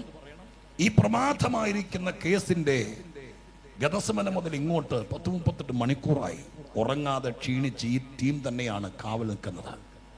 അതുകൊണ്ട് ആ ആലസ്യത്തിൽ ഞങ്ങൾ മയങ്ങിപ്പോയപ്പോൾ അവന്റെ ശിഷ്യന്മാർ അവന്റെ മൃതശരീരം എടുത്തുകൊണ്ട് പോയതാണെന്നേ പറയാവൂ. ഇനിയും കാശ് വേണമെങ്കിൽ തരാം. സ്തോത്രം. ഇവർക്ക് എവിടെന്നാ കാശ്? ദേവി പുരോഹിതന്മാർക്ക് എവിടെന്നാ കാശ്? പിള്ളേര് പേർഷ്യയിലില്ല, റബ്ബർ വെട്ടാനില്ല. കാരണം അവർക്ക് വേറെ പരിപാടിക്കൊന്നും പോകാൻ പറ്റിയില്ലേ. ഇവര് ദൈവാലയത്തിലെ പണ്ണാരത്തിലെ കാശെടുത്തായി കളിക്കുന്നേ. സ്തോത്രം. ദൈവാലയത്തിലെ പണ്ണാരത്തിലെ കാശ് കൊണ്ട് കേസ് കളിക്കുന്നവരും കൈക്കൂലി കൊടുക്കുന്നവരുണ്ടെങ്കിലൊക്കെ കേട്ടോളണം, സ്വർഗം വെറുതെ ഇരിക്കുകയല്ല. സ്തോത്രം. ആ കാശ് കൊണ്ട് നീ എന്ത് ചെയ്താലും ആ ചറ കെട്ടിയാ നിൽക്കുകയല്ല. സ്തോത്രം. ആ പണമെടുത്ത് ഇവർ കൈക്കൂലി കൊടുത്തിട്ട് കാശ് കൊടുത്തിട്ട് പറഞ്ഞു, സ്തോത്രം, ശിഷ്യന്മാർ അവനെ എടുത്തോണ്ട് പോയി എന്നാ പറയാ, ഉയർത്തെന്ന് പറയരുത്. ഇതങ്ങ് പ്രചരിച്ചു. ഒരു ന്യൂനപക്ഷം ക്രിസ്തു ശിഷ്യർ അവര് അവസരം കിട്ടുന്നിടത്തൊക്കെ പറയാണ് യേശു ക്രിസ്തു ദൈവമാണ്, അവൻ മരണത്തെ ജയിച്ച് ഉയർത്തെഴുന്നേറ്റു എന്ന് പറയുമ്പോൾ യഹൂദന്റെ പ്രചാരണ നിമിത്തം പട്ടാളത്തിൽ നിന്ന് പുറത്തു വന്നു. ഈ മത്തായി സുവിശേഷം എഴുതുന്ന കാലം 30 വർഷങ്ങൾക്ക് ശേഷത്തോളം വരും. ആ കാലഘട്ടത്തിൽ പോലും ആ സംഭവം പ്രചാരം നേടിക്കൊണ്ടിരിക്കുക. യേശു ഉയർത്തട്ടില്ല. കർത്താവിന്റെ ശരീരം ശിഷ്യന്മാർ മോഷ്ടിച്ചുകൊണ്ട് പോയതാണ്, അവര് പ്രചരിപ്പിക്കുന്നതാണ് എന്ന് യഹൂദന്മാർ സകല ചായക്കടയിലും മുക്കിലും മൂലയിലും എല്ലാം ഇരുന്ന് പറഞ്ഞു. സ്തോത്രം. മാത്രമോ യഹൂദന്റെ കുഞ്ഞുങ്ങളെ പഠിപ്പിക്കാൻ വേണ്ടി, ന്യായപ്രമാണം പഠിപ്പിക്കാൻ വേണ്ടി കൊണ്ടുവന്നാക്കുന്ന നമ്മുടെ സൺഡേ സ്കൂൾ പോലുള്ള ചെറിയ ചെറിയ ന്യായപ്രമാണ പഠനശാലയിൽ എൻ്റെ മുമ്പിലിരിക്കുന്ന ഈ കുഞ്ഞുങ്ങളുടെ പരുവത്തിലുള്ള കുഞ്ഞുങ്ങളെ ന്യായപ്രമാണം പഠിക്കാൻ വേണ്ടി കൊണ്ടാക്കുമ്പോൾ അവരുടെ റബിമാരവിടെ പഠിപ്പിക്കും. ഈ നാട്ടിൽ മോശയുടെ ന്യായപ്രമാണത്തിനും ദൈവാലയത്തിനും എതിരെ പറഞ്ഞുകൊണ്ട് നടന്ന ഒരുത്തനുണ്ടായിരുന്നു. യേശു എന്നാണ് അവന്റെ പേര്. അവനെ ദൈവം ശിക്ഷിച്ചു, മരത്തിൽ തൂക്കിക്കൊന്നു. എന്നിട്ട് അവന്റെ മൃതശരീരം കൊണ്ടുവന്ന് അടക്കിയിട്ട് ആ ശരീരം അവന്റെ ശിഷ്യന്മാർ മോഷ്ടിച്ചുകൊണ്ട് പോയിട്ട് ഉയർത്തെഴുന്നേറ്റതാണെന്ന് പ്രചരിപ്പിക്കുന്ന ഒരു കൂട്ടം ആളുകൾ ഈ നാട്ടിലൂടെ നടക്കുന്നുണ്ട്. നീളം കൈയുള്ള ഷർട്ടും കറുത്ത പാൻറ്റും ബൈബിളൊക്കെ ഇട്ടുകൊണ്ട് നടക്കുന്ന അവന്മാരെ വഴി കണ്ട മടല് വെട്ടി അടിക്കണം. സത്യമല്ലെന്ന് പ്രചരിപ്പിക്കുന്നത് സത്യമല്ലെന്ന് പറഞ്ഞ് യഹൂദന്മാർ ഈ കള്ളക്കഥ മുഴുവൻ പരത്തിക്കൊണ്ടിരുന്നു. വർഷങ്ങളോളം ഈ കഥ പരന്നു. ദൈവം അത് അനുവദിച്ചു. എന്നാൽ ദൈവം നിശ്ചയിച്ചു ഈ കഥ പൊളിക്കണം. സ്തോത്രം. ഇന്ന് രാത്രി ദൈവസഭ കേട്ടോളണം, ഞങ്ങളെ കേൾക്കുന്ന മുഴുവൻ ആളുകൾ കേട്ടോളണം. ഏത് ദൈവത്തിന്റെ സത്യത്തിന് വിരുദ്ധമായി പ്രചരിപ്പിക്കുന്ന ഏത് കഥയും കുറെ നാള് തിയേറ്റർ നിറഞ്ഞോടും. എന്നാൽ ഒരു കാര്യം ഇന്ന് രാത്രികാലം ആത്മാവിൽ കേട്ടോളണം, അതിന്റെ കാലാവധി കഴിയുമ്പോൾ സ്വർഗത്തിലെ ദൈവം ആ കഥ പൊളിച്ച് സത്യം കൊണ്ടുവരുമെന്നുള്ള കാര്യം ഈ വേദപുസ്തകത്തിൽ ഒന്നല്ല, രണ്ടല്ല, മൂന്നല്ല, ഒട്ടനവധി തെളിവുകൾ ഇന്ന് രാത്രി ഈ യോഗം കഴിയുമ്പോൾ നിന്നാ ഞാൻ പറഞ്ഞു തരാം. ഇന്ന് രാത്രി ദൈവസഭയും കർത്തൃദാസന്മാരും പ്രത്യേകം പ്രാർത്ഥിച്ചുകൊണ്ടിരുന്നോളണം. ആത്മഭാരത്തോടെ ഞരങ്ങുന്നവരുണ്ടെങ്കിൽ കേട്ടോളണേ. സ്വത്രം ഏതെങ്കിലും ഉപദേശിയെ സ്വത്രം ഇട്ട് വഴിക്കിട്ട് സ്വത്രം ഉപദ്രവിച്ചെന്നോ ഏതെങ്കിലും ഒരുത്തിന് വീഴ്ച പറ്റുന്നോ കേൾക്കുമ്പോൾ അതിനെല്ലാം ലൈക്ക് അടിച്ച് സ്വത്രം കമന്റ് പറയുന്നവനല്ല, മറിച്ച് ദൈവസഭയ്ക്ക് വിരുദ്ധമായി നടക്കുന്ന ഏതെങ്കിലും കാര്യത്തിൽ കർത്താവേ ഇത് അപമാനമാണല്ലോ, നിന്നയാണല്ലോ, ഇത് ഇല്ലാ കഥകൾ പ്രചരിപ്പിച്ച് വിശുദ്ധിക്ക് വിരോധമായി, സഭയ്ക്ക് വിരോധമായി, സത്യസുവിശേഷത്തിന് വിരോധമായി, അഭിഷിക്തന്മാർക്ക് വിരോധമായി ശത്രു ചെയ്യുന്ന തന്ത്രമാണെന്ന് തിരിച്ചറിയാൻ തലച്ചോറ് പണയം വെക്കാത്ത പഴുക്കാത്ത വിശ്വാസികൾ പത്തനംതിട്ടയിലും അട്ടച്ചാക്കലും ഉണ്ടെങ്കിൽ അവർക്ക് വേണ്ടി ഞാൻ ഈ ദൂത് പറയാം. അങ്ങനെ ഞരങ്ങുന്നവരുണ്ടെങ്കിൽ, ദൈവദാസന്മാരോ ദൈവമക്കൾ ഉണ്ടെങ്കിൽ, അവരുടെ കണ്ണുനീരിന് മറുപടിയായി ഈ കഥ ദൈവം പൊളിക്കും. സഭയ്ക്കെതിരെ, വിശ്വാസത്തിനെതിരെ, സുവിശേഷത്തിനെതിരെ, പരിശുദ്ധാത്മാവിനെതിരെ, സത്യത്തിനെതിരെ സ്വത്രം പ്രചരിപ്പിക്കുന്ന സകല കഥകളും അത് പൊളിക്കുന്ന ഉത്തരവാദിത്വം ഇവിടുത്തെ കമ്മിറ്റിക്കല്ല, സ്വർഗത്തിലെ ദൈവത്തിനാണ്. പ്രാർത്ഥിച്ചോ, നിന്റെ വീട്ടിൽ നിനക്കെതിരെ ചേർത്ത് നിർത്തേണ്ടവർ കള്ളക്കഥകൾ പ്രചരിപ്പിച്ച് നിന്നെ അവിടെ നിന്ന് എങ്ങനെയെങ്കിലും പുകച്ചു ചാടിക്കാൻ, നിന്റെ കുഞ്ഞിനെ കല്യാണം കഴിച്ച് വിട്ടിരിക്കുന്ന വീട്ടിൽ അവളെ നിർത്താതിരിക്കാൻ കള്ളക്കഥകൾ തന്നെ ചമച്ചുണ്ടാക്കി മനുഷ്യത്വം നഷ്ടപ്പെടുത്തി കണ്ണുനീരിൽ ആഴ്ത്താൻ നോക്കിയിട്ടുണ്ടെങ്കിൽ ഇന്ന് രാത്രി ദൂത് തിരിഞ്ഞ് കറങ്ങി വരുന്നത് ആ അമ്മയുടെ കണ്ണീരിന് മറുപടിക്കായിരിക്കും. സ്വർഗം എന്നോട് പറയുന്നു, കുടുംബക്കോടതി അല്ലത് തെളിയിക്കാൻ പോകുന്നത്, ഇവിടത്തെ ഹൈക്കോർട്ട് വല്ല തെളിയിക്കാൻ പോകുന്നത്, സ്വർഗത്തിലൊരു കോടതിയുണ്ട്, സത്യം തെളിയിക്കുന്ന കോടതി. ആ കോടതി കള്ളക്കഥകളെ പൊളിക്കും. ഹല്ലേലൂയ. ആ ഭാഗം ഒന്ന് മുറുകെ പിടിച്ചുകൊണ്ടിരിക്കണം കേട്ടോ. അവിടെ നിന്ന് നമുക്ക് സുവിശേഷം ബാക്കി തുടങ്ങണം. പക്ഷെ എന്നോട് കർത്താവ് ചിലരോട് പറയുന്നു, ഇന്ന് രാത്രി ദൈവത്തിന് വേണ്ടി നിന്നവർക്കെതിരെ ഓർക്കാപ്പുറത്ത് കയറി വന്ന കുപ്രചരണങ്ങളും കള്ളക്കഥകളും ഇന്ന് രാത്രികാലം സ്വർഗം അത് കണ്ടിട്ടുണ്ട്. അതിനൊരു നടപടി ദൈവം തുടങ്ങിയിട്ടുണ്ടെന്ന് സ്വർഗം ഇന്ന് രാത്രി ആരോടൊക്കെയോ ഈ കൂട്ടായ്മയ്ക്കകത്ത് ദൂത് പറയുക. നിങ്ങൾ ഓർക്കുന്നുണ്ടോ? പഴയ നിയമത്തിൽ യാക്കോബിനോട് 10 മക്കൾ ഒരുമിച്ച് വന്നൊരു കഥ പറഞ്ഞു. സ്തോത്രം. ഓർക്കുന്നുണ്ടോ? യോസേഫ് എന്ന് പറയുന്ന യാക്കോബിന്റെ ഇഷ്ടമകൻ. സ്തോത്രം. ആ മകനെ ഒരു ദിവസം ബാക്കി 10 പേര് ആടുകളെ തീറ്റാൻ വേണ്ടി പോയിരിക്കുന്ന സമയത്ത് ആ സന്ദർഭത്തിൽ അപ്പൻ ക്ഷേമം തിരക്കാനും ആഹാരം കൊടുത്തയച്ചു. ദൈവം കൊടുത്ത സ്വപ്നത്തിന്റെ പേരിൽ അസൂയ കയറി അവൻ വരുന്ന വഴിക്ക് അവനെ പിടിച്ച് അവന്റെ സ്വപ്നം എന്താകുമെന്ന് അറിയാമെന്ന് പറഞ്ഞുകൊണ്ട് അവനെ പിടിച്ച് വെള്ളമില്ലാത്ത കിണറ്റിലെറിഞ്ഞു. കല്ലുവാരിയിട്ട് കൊല്ലാനാ പ്ലാൻ ചെയ്ത്. അപ്പോഴത്തേക്കും രൂപേനാന്ന് തോന്നുന്നു പറഞ്ഞു, കൊല്ലരുത്, ബാലനെ കൊല്ലരുത് എന്ന് പറഞ്ഞ് തടഞ്ഞു നിൽക്കുമ്പോൾ ആ വഴിക്ക് ഇസ്മായിലെ കച്ചവടക്കാർ വന്നു. ഞാനിതൊക്കെ വായിക്കുമ്പോൾ എൻ്റെ അകം ദൈവത്തോട് അസാധാരണ സ്നേഹമാണ്. കാരണം അറിയാം, ആ ടൈമിങ് ആൻറ്റിമാർക്ക് ഇങ്ങനെ മനസ്സിലാവുന്നോ? ആ ടൈമിങ് കണ്ടോ? ആ സമയത്ത് കച്ചവടക്കാർ വന്നില്ലെങ്കിൽ അവിടെ ബാർഗൈനിങ് നടക്കുക. ഒരുത്തൻ വാദിക്കുക, രൂപാൻ മാത്രം വാദിക്കുക, കൊല്ലല്ലേ കൊല്ലല്ലേ. സ്വത്രം. ബാക്കി 9 പേരും വാദിക്കുന്നത് എന്തിനാ വെച്ചോണ്ടിരിക്കുന്നവൻ തീർക്ക. എന്ന് പറയുമ്പോൾ ഒരുത്തൻ പിടിച്ചു വെച്ചോണ്ടിരിക്കുക. ആ സമയത്ത് പിടിച്ചു വെക്കാൻ എൻ്റെ അമ്മച്ചി ലിമിറ്റേഷൻ ഉണ്ട്. അത് കഴിഞ്ഞ രൂപേന്റെ വാക്ക് തട്ടി അവന്മാര് കല്ലുവാരിയിടും.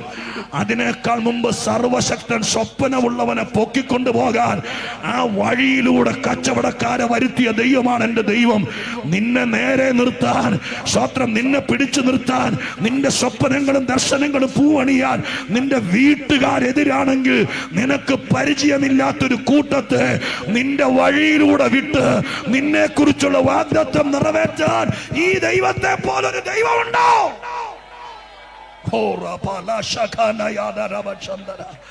ഹല്ലേലൂയ. ഞാൻ ഇന്ന് രാത്രി പറയുന്നത് മുഴുവൻ എൻ്റെ ദൈവത്തെയാണ് പറയുന്നത്. ഞാൻ വീണ്ടും ഓർപ്പിക്കുന്നു, നിങ്ങൾ മറന്നു പോകാതിരിക്കാൻ. ഈ ആഗ്രഹത്തോടും ആവേശത്തോടും സ്തോത്രം പറയുന്നവരുടെ കൂടെ നിന്ന് സ്തോത്രം പറഞ്ഞ് നിങ്ങൾ ഒന്നും ആകാതെ പോകാതിരിക്കാൻ വേണ്ടി ഇടക്കിടക്ക് ഞാൻ ഓർപ്പിക്കുന്നു, യേശുവിനെ മറക്കരുത്. സത്യത്തിന്റെ പക്ഷത്തുനിന്ന് മാറരുത്. സ്വോത്ര കാഴ്ച കിട്ടും, സ്വോത്രം പറഞ്ഞാലും പോരാ, ദൈവവചനത്തെ അനുസരിക്കണം. ജീവിക്കുന്നെങ്കിൽ കർത്താവിന് വേണ്ടി ജീവിക്കണം. വയലേലുമല്ല വരമ്പിലുമല്ലാത്തുള്ള യാത്ര ഇന്ന് നിർത്തണം. ഒന്നുകിൽ നീ വയലിൽ ഇറങ്ങണം, സ്വത്രം ദൈവത്തിന്റെ കൂടെ നിൽക്കണം.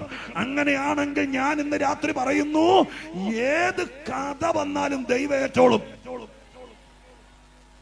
യാക്കോബന്റെ അടുക്കൽ അവൻ ഉടുത്തിരുന്ന തുണി അഴിച്ചൊരു മൃഗത്തെ കൊന്ന് അതിന്റെ ചോരയിൽ മുക്കിയിട്ട് അപ്പന്റെ അടുക്കൽ കൊണ്ടുവന്ന് 10 പേരും കൂടി ഒരുമിച്ച് അഭിനയിച്ചുകൊണ്ട് ഗദ്ഗദത്തോടെ പറഞ്ഞു, ഇടറിയ കണ്ണത്തോടെ പറഞ്ഞു, അപ്പാ ഞങ്ങളൊരു സത്യം പറയാൻ പോവാ. അപ്പനൊന്ന് ഉറച്ചിരുന്നേ, ഞെട്ടരുത്, ബോധം കെടരുത്.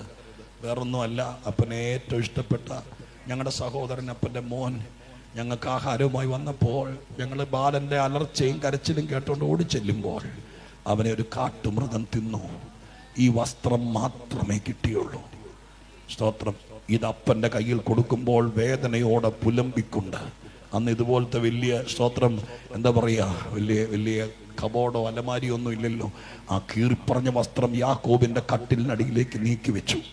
13 കൊല്ലം, 1-2 അല്ല, 13 കൊല്ലം ഈ വസ്ത്രം ഇടയ്ക്കിടയ്ക്കെടുത്ത് നെഞ്ചത്തേക്ക് ചേർത്ത് വെച്ചിട്ട് യാക്കോബ് പറയും, എൻ്റെ മോനെ യോസേപ്പേ, നീ നിന്റെ നരയെ ജീവനോടെ പാതാളത്തിലേക്ക് ഇറക്കൂലോടാ, നീറി ഞാൻ ചാവുവാന്ന് പറയുന്നത് ഈ ലേവി കണ്ടിട്ടുണ്ട്, ഈ യഹൂദ കണ്ടിട്ടുണ്ട്.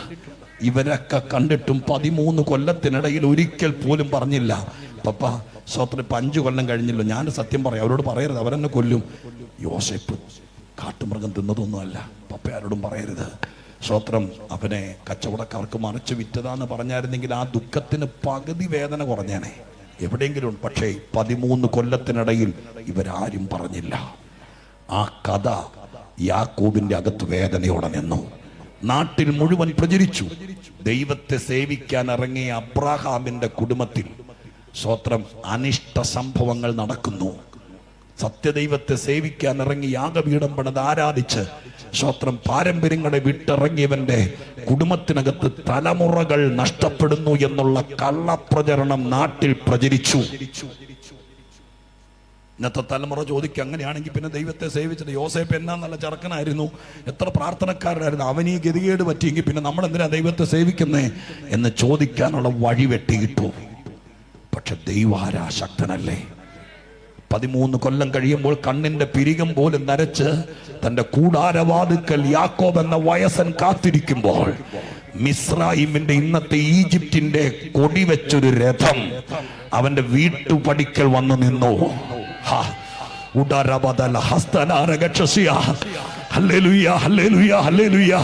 അന്നത്തെ മുടിചൂട സാമ്രാജ്യമായിരിക്കുന്ന ഈജിപ്തിന്റെ യൂണിഫോം ധരിച്ച 2 പട്ടാളക്കാർ ഇറങ്ങി വന്നെന്റെ ഭാവന കൂടി ചേർത്ത് പറയുക, വയസ്സനായിരിക്കുന്ന മനുഷ്യൻ വീട്ടിലേക്ക് കയറി വരുന്നത് എല്ലാ അനർത്ഥങ്ങളും ആപത്തുകളും മാത്രമാണ്.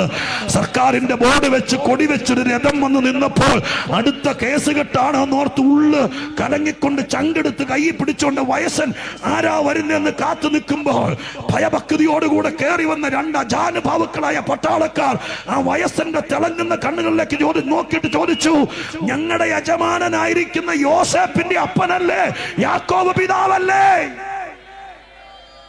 ഞെട്ടിച്ചു. ഇന്ന് രാത്രി തലമുടി നരച്ച പിതാക്കന്മാരോട്, അമ്മമാരോട് സത്യത്തിന്റെ പക്ഷത്ത് നിൽക്കാൻ ചങ്ക് മുറിഞ്ഞ് താഴെ വീണിട്ടും ദൈവത്തെ വിടാതെ ഭക്തിയോടെ കാത്തു നിൽക്കുന്ന അനർത്ഥങ്ങൾ കണ്ടിട്ടും ആപത്തുകൾ കണ്ടിട്ടും ഇതിട്ടിട്ട് പോയി പോയിക്കൂടെ എന്ന് ചോദിച്ചവന്റെ നടുവിൽ ദൈവത്തെ വിടാതെ നിന്ന് പത്തനംതിട്ടയിലെയും കുമ്പഴയിലെയും അട്ടച്ചാക്കിലെയും കോന്നിയിലെയും ചിറ്റാറിലെയും വിശുദ്ധന്മാരോട് ഞാൻ ഇന്ന് രാത്രി ആത്മാവിൽ പറയാം, നിന്നെ ആദരിക്കാൻ സ്വർഗം ഒരു രഥം ഒരുക്കിയിട്ടുണ്ട്.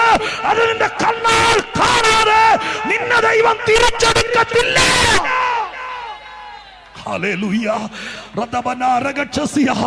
ഇന്ന് രാത്രി ബാക്കി ഭാഗം എനിക്ക് കരഞ്ഞുകൊണ്ട് പ്രസംഗിക്കാനാ തോന്നുന്നത്. എന്റെ ദൈവത്തെ എന്റെ ഹൃദയത്തിനകത്ത് കിട്ടിയാൽ മഹാദൈവത്തിന്റെ ബലം എന്തെന്നറിഞ്ഞാൽ, ഹല്ലേലൂയ, ഒരു 5 കൊല്ലം മുമ്പ് വരെയൊക്കെ ഞാൻ സാധാരണ അന്യഭാഷ പറഞ്ഞ് ആരാധിച്ച് സ്തോത്രം ചെയ്യുന്നതിൽ കൂടുതലും ദൈവം സ്തോത്രം നന്മ തരുന്നവനാണെന്നും വീട് തരുന്നവനാണെന്നും സൗഖ്യം തരുന്നവനാണെന്നും സ്തോത്രം ദൈവം സ്തോത്രം സമ്പത്ത് തരുന്നവനാണെന്നൊക്കെ പറയുമ്പോഴായിരുന്നു കൂടുതലും. അങ്ങനെ പറഞ്ഞ് ഞാൻ സ്തോത്രം ചെയ്യിപ്പിച്ചിട്ടുണ്ട്.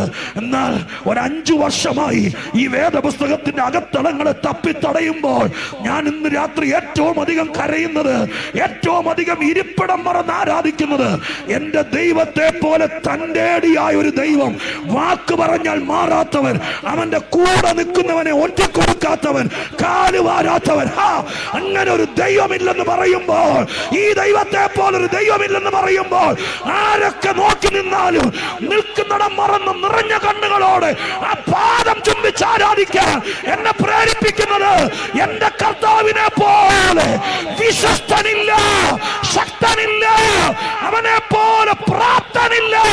ഈ ദൈവത്തെ ഇന്ന് രാത്രി തിരിച്ചറിയുന്നവർ, അവന്റെ പക്ഷത്ത് നിൽക്കാൻ ആഗ്രഹിക്കുന്നവർ, മനം തുറന്ന് ദൈവത്തെ നന്ദിയോടെ എങ്ങനെ സ്തുതിക്കാമോ അതുപോലെ സ്തുതിച്ച് ദൈവത്തിന് മഹത്വം കൊടുക്കാൻ. ഹല്ലേലൂയ, സ്തോത്രം ചെയ്യുന്നു. രഥമയച്ച യോസേഫ് യാക്കോബിനെ കയറ്റി മിസ്രയീമിലെത്തിച്ചു. സ്തോത്രം.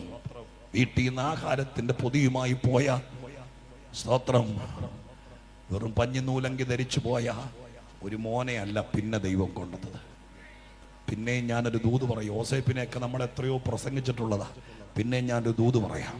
13 കൊല്ലങ്ങൾക്ക് മുമ്പ് നിന്റെ കയ്യിൽ നിന്ന് ദൈവം വാങ്ങിച്ച യോസേപ്പ് ഒരു പഞ്ഞിനൂലങ്കി ധരിച്ച യോസേപ്പാണെങ്കിൽ 13 കൊല്ലം കഴിഞ്ഞ് ദൈവം തിരിച്ചു തരുന്ന യോസേപ്പ് പഞ്ഞിനൂലങ്കി ധരിച്ചതല്ല, പാരേകന്റെ വള്ളിച്ചെരിപ്പിട്ട് നിൽക്കുന്ന യോസേപ്പല്ല, അവലും പൊതിയുമായിട്ട് നിൽക്കുന്ന യോസേപ്പല്ല, പാണ്ഡികശാലയുടെ താക്കോൽ കൂട്ടമായി രാജകീയ വസ്ത്രം ധരിച്ച് തലയിൽ കിരീടം വെച്ച് രഥമുള്ളവനായി മെതിയടിയിട്ടവനായി ആജ്ഞാനിവർത്തികളുടെ നടുവിൽ നിൽക്കുന്ന രാജാവിനെ പോലെ സിംഹാസനം കൊണ്ട് മാത്രം ഫറവോൻ വലുത്, അധികാരം കൊണ്ട് എന്റെ യോസേപ്പാണ് വലുത് എന്ന് തെളിയിക്കത്തക്ക രീതിയിൽ അങ്ങനെ ഒരു യോസേപ്പിനെ ദൈവം തിരിച്ചറിയുന്നത്. ഹല്ലേലൂയ. ഇന്ന് രാത്രി സ്വർഗം നിന്നോട് പറയുന്നു, നിന്റെ ആരോഗ്യത്തെയോ നിന്റെ സന്തോഷത്തെയോ നിന്റെ സന്തതിയെയോ എന്തെങ്കിലും ദൈവം ഒരല്പകാലത്തേക്ക് അവന്റെ നാമമഹത്വത്തിനായി അവന്റെ കാര്യനിർവഹണത്തിനായി നിന്റെ കുടുംബത്തിൽ നിന്ന് സ്വർഗം കടം വാങ്ങിച്ചിട്ടുണ്ടെങ്കിൽ എന്റെ ദൈവം തിരിച്ചു തരുന്നത് വെറും പഞ്ഞിനൂലങ്കി ധരിപ്പിച്ചായിരിക്കത്തില്ല, വെറും 110 രൂപയുടെ നൈറ്റി ഇടിച്ച് തിരിച്ച് വീട്ടിൽ കൊണ്ട് കേട്ടില്ല. മാനസിക രോഗ ആശുപത്രിയിൽ നിന്ന് തിരിച്ചു കൊണ്ടിരുന്നത് പോലെ സ്വത്രം തിരിച്ചു കൊണ്ടുവരത്തില്ല. സ്വർഗം തിരിച്ചു തരാൻ പോകുകയാ. ദൈവം തിരിച്ചു തരുന്നത് മേടിച്ചതുപോലെ ആയിരിക്കത്തില്ലെന്ന് പരിശുദ്ധാത്മാവ് ഇന്ന് രാത്രി ഇതിനകത്ത് കർക്കശമായി പറയുന്നു. ദൈവത്തിന്റെ വിശ്വസ്തതയ്ക്കായി നന്ദി, വിശ്വസ്തതയ്ക്കായി നന്ദി. കർത്താവിന്റെ കയ്യിൽ നിന്ന് തിരികെ പ്രാപിക്കാനിരുന്നു. സ്വർഗം എന്നോട് പറയുന്ന ഈ ദിവസങ്ങളിൽ ഒന്നിൽ സ്തോത്രം, ഹല്ലേലൂയ. ചിലപ്പോൾ ഞാൻ അതിര് കടന്ന് വിശ്വസിക്കുന്ന ഒരാളെ വചനം വെളിപ്പെട്ട് കിട്ടിയാൽ പിന്നെ ഞാൻ പിടിച്ചു നിൽക്കുകയല്ല. സ്തോത്രം, ഹല്ലേലൂയ. ഇന്ന് രാത്രി വചനം വെളിപ്പെട്ട് നിൽക്കിയാൽ പറയാം. സ്തോത്രം. എന്റെ പ്രസംഗങ്ങൾ പലപ്പോഴും മീഡിയയിൽ കൂടെ കേട്ടിട്ടുള്ള നിങ്ങൾ 1000 വട്ടം കേട്ടിട്ടുണ്ടായിരിക്കാം. ഞാൻ വീണ്ടും ആവർത്തിക്കാം. നിങ്ങൾ ഇന്ന് രാത്രി ദൂതിന്റെ അവകാശിയാണെന്ന് നിങ്ങൾ വിശ്വസിച്ചാൽ മാർച്ച് മാസത്തിൽ എന്റെ കർത്താവ് നിങ്ങളുടെ കയ്യിൽ നിന്ന് വാങ്ങിച്ചത്, നിന്റെ ചങ്ക് തകർന്നത്, സ്തോത്രം ഹല്ലേലൂയ, നീ രക്ഷിക്കപ്പെട്ടതിന്റെ പേരിൽ നിനക്ക് നഷ്ടപ്പെട്ടത്, സ്തോത്രം നിന്നെ ഇറക്കി വിട്ടത്, നീ ഒറ്റപ്പെട്ടത്, ദൈവം തമ്പുരാൻ തിരിച്ചു തരുന്ന ഒരു മാസമായി ഞാൻ ആത്മാവിൽ അട്ടച്ചാക്കൽ ക്രൂസേഡിന്റെ പുൽപ്പറ്റിൽ നിന്നുകൊണ്ട് ദൈവമക്കൾക്ക് വേണ്ടി പ്രവചനാത്മാവിൽ പറയാം, സർവശക്തരായ ദൈവം ഇന്ന് രാത്രികാലം നീ ഏറ്റെടുത്തു. നിന്റെ കയ്യിൽ നിന്ന് നിന്റെ കണ്ണീരിന്റെ പുറകിൽ വാങ്ങിച്ചത് എന്താണോ അത് സ്വർഗം തിരിച്ചു തരാൻ പോകുകയാ.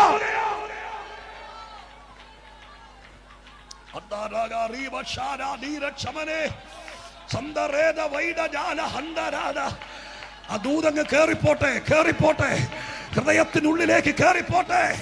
ഇവിടെ ഇരുന്ന് ആരാധിക്കുമ്പോൾ നിന്റെ വീട്ടിലേക്ക് ആ ദൂത് കയറട്ടെ, നിന്റെ തലമുറയിലേക്ക്. ആ കെട്ടഴിയുമ്പോൾ ആ മുഖം കുടഞ്ഞു കളയണം. ആ മുഖത്തിൽ കേട്ടതെല്ലാം പ്രായോഗികമാക്കിക്കൊള്ളണം. ഇന്ന് രാത്രി ഇവിടെ കൈയടിക്കുമ്പോൾ എവിടെയോ ആയുധം പിടിച്ചു പറിക്കുന്നുണ്ട്.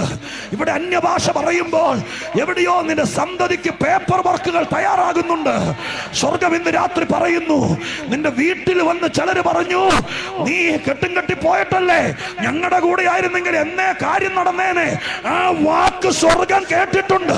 ഇന്ന് രാത്രി ദൈവം തിരിച്ചു തരാൻ പോവുക. നിന്റെ കണ്ണുനീരിന്റെ മറുപടി തിരിച്ചു തരാൻ പോവുക. ഒരല്പസമയം ചിലരങ്ങ് രക്ഷപ്പെട്ടോട്ടെ, ചിലരങ്ങ് രക്ഷപ്പെട്ടോട്ടെ. കൃപ ലഭിച്ച ദൈവദാസന്മാരും കർത്തൃദാസിമാരും ഒരല്പസമയം ദൈവത്തെ ഒന്ന് ആത്മാവിൽ ആരാധിച്ചേ. ഇതിനകത്ത് വന്നില്ലെങ്കിലും ഈ പരിസരത്ത് ഇപ്പൊ ചിലർക്ക് തോന്നാൻ തുടങ്ങിയിട്ടുണ്ട്, ഈ യോഗത്തിന് പന്തലിന് കീഴെ പോകായിരുന്നു, അവര് പറയുന്ന കേൾക്കണ്ടായിരുന്നു. ഇന്ന് രാത്രി ആ കെട്ടുപൊട്ടുക. നാളെ രാത്രി ഇവിടെ ആള് വരും. ഇന്ന് വരെ വരാത്തവർ സ്വർഗം ആ ബന്ധനം അടിച്ചു കളയുക. വീട്ടിലിരിക്കുന്നവരുടെ അകത്ത് ദൈവം തിളപ്പ് കൊടുക്കുക. അവരിവിടെ ഓടി വരാൻ ഇന്ന് രാത്രി ദൈവം അവരെ വിളിക്കുക. പരിശുദ്ധാത്മാവ് ചില കുടുംബങ്ങൾക്ക് നഷ്ടപ്പെട്ടത് തിരിച്ചു കൊടുക്കുന്ന ദിവസങ്ങൾ ഈ സഭ ഇവിടെ യോഗം നടത്തിയത് വെറുതെ ആകത്തില്ല. ജനം അത് സാക്ഷ്യം പറയും. ഇതൊരു നാടിന്റെ ക്രൂസൈഡായി മാറുകയാ. ഹല്ലേലൂയ. ഇതൊരു ലോക്കൽ സഭയുടെ കണ്ണീരിന്റെ പ്രദർശനമാണ് ഈ കാണുന്നത്. പക്ഷെ യോഗം കഴിയുമ്പോൾ ഈ നാടിന്റെ ക്രൂസൈഡായി സ്വർഗം ഇതിനെ ഒരുക്കുന്ന വിവരം, ആ സന്തോഷ വാർത്ത ഇന്ന് രാത്രി പുൽപ്പിറ്റിൽ നിന്നുകൊണ്ട് ആഹ്ലാദത്തോടെ ഞാൻ വിളിച്ചു പറയുന്നു. ഈ നാട്ടുകാർ, അക്രൈസ്തവർ, പാസ്റ്ററേ, സ്തോത്ര ഹല്ലേലൂയ, ഈ മാർഗത്തെ അധികം ശ്രദ്ധിക്കാത്തവർ പറയും, നിങ്ങളുടെ അടുക്കമെന്ന് പറയും. സ്തോത്ര, ആ യോഗം ഞങ്ങൾ വീട്ടിലിരുന്നാ കേട്ടത്. പക്ഷെ ഇവിടെ ചിലത് പൊട്ടി അഴിഞ്ഞു, ഇവിടെ ചില അടയാളങ്ങൾ നടന്നു. അത് നിങ്ങൾ ഞങ്ങൾക്ക് വേണ്ടിയാ ക്രമീകരിച്ചതെന്ന് ആധാരം അടച്ചു വെച്ചവനെ കൊണ്ട് പറയിപ്പിക്കാൻ എന്റെ ദൈവം ഇന്ന് രാത്രി ഇതിന്റെ നടുവിലൂടെ ജയാളിയെ പോലെ ഉലാവുന്നുണ്ട്. സ്വർഗം അത് ചെയ്യുന്നു. ഓൺലൈനിൽ വാച്ച് ചെയ്യുന്നവർ ഈ രാത്രി സ്തോത്രത്തെ ഏറ്റെടുത്ത് നിന്റെ വീട്ടിൽ ദൈവം അത് ചെയ്തിരിക്കും.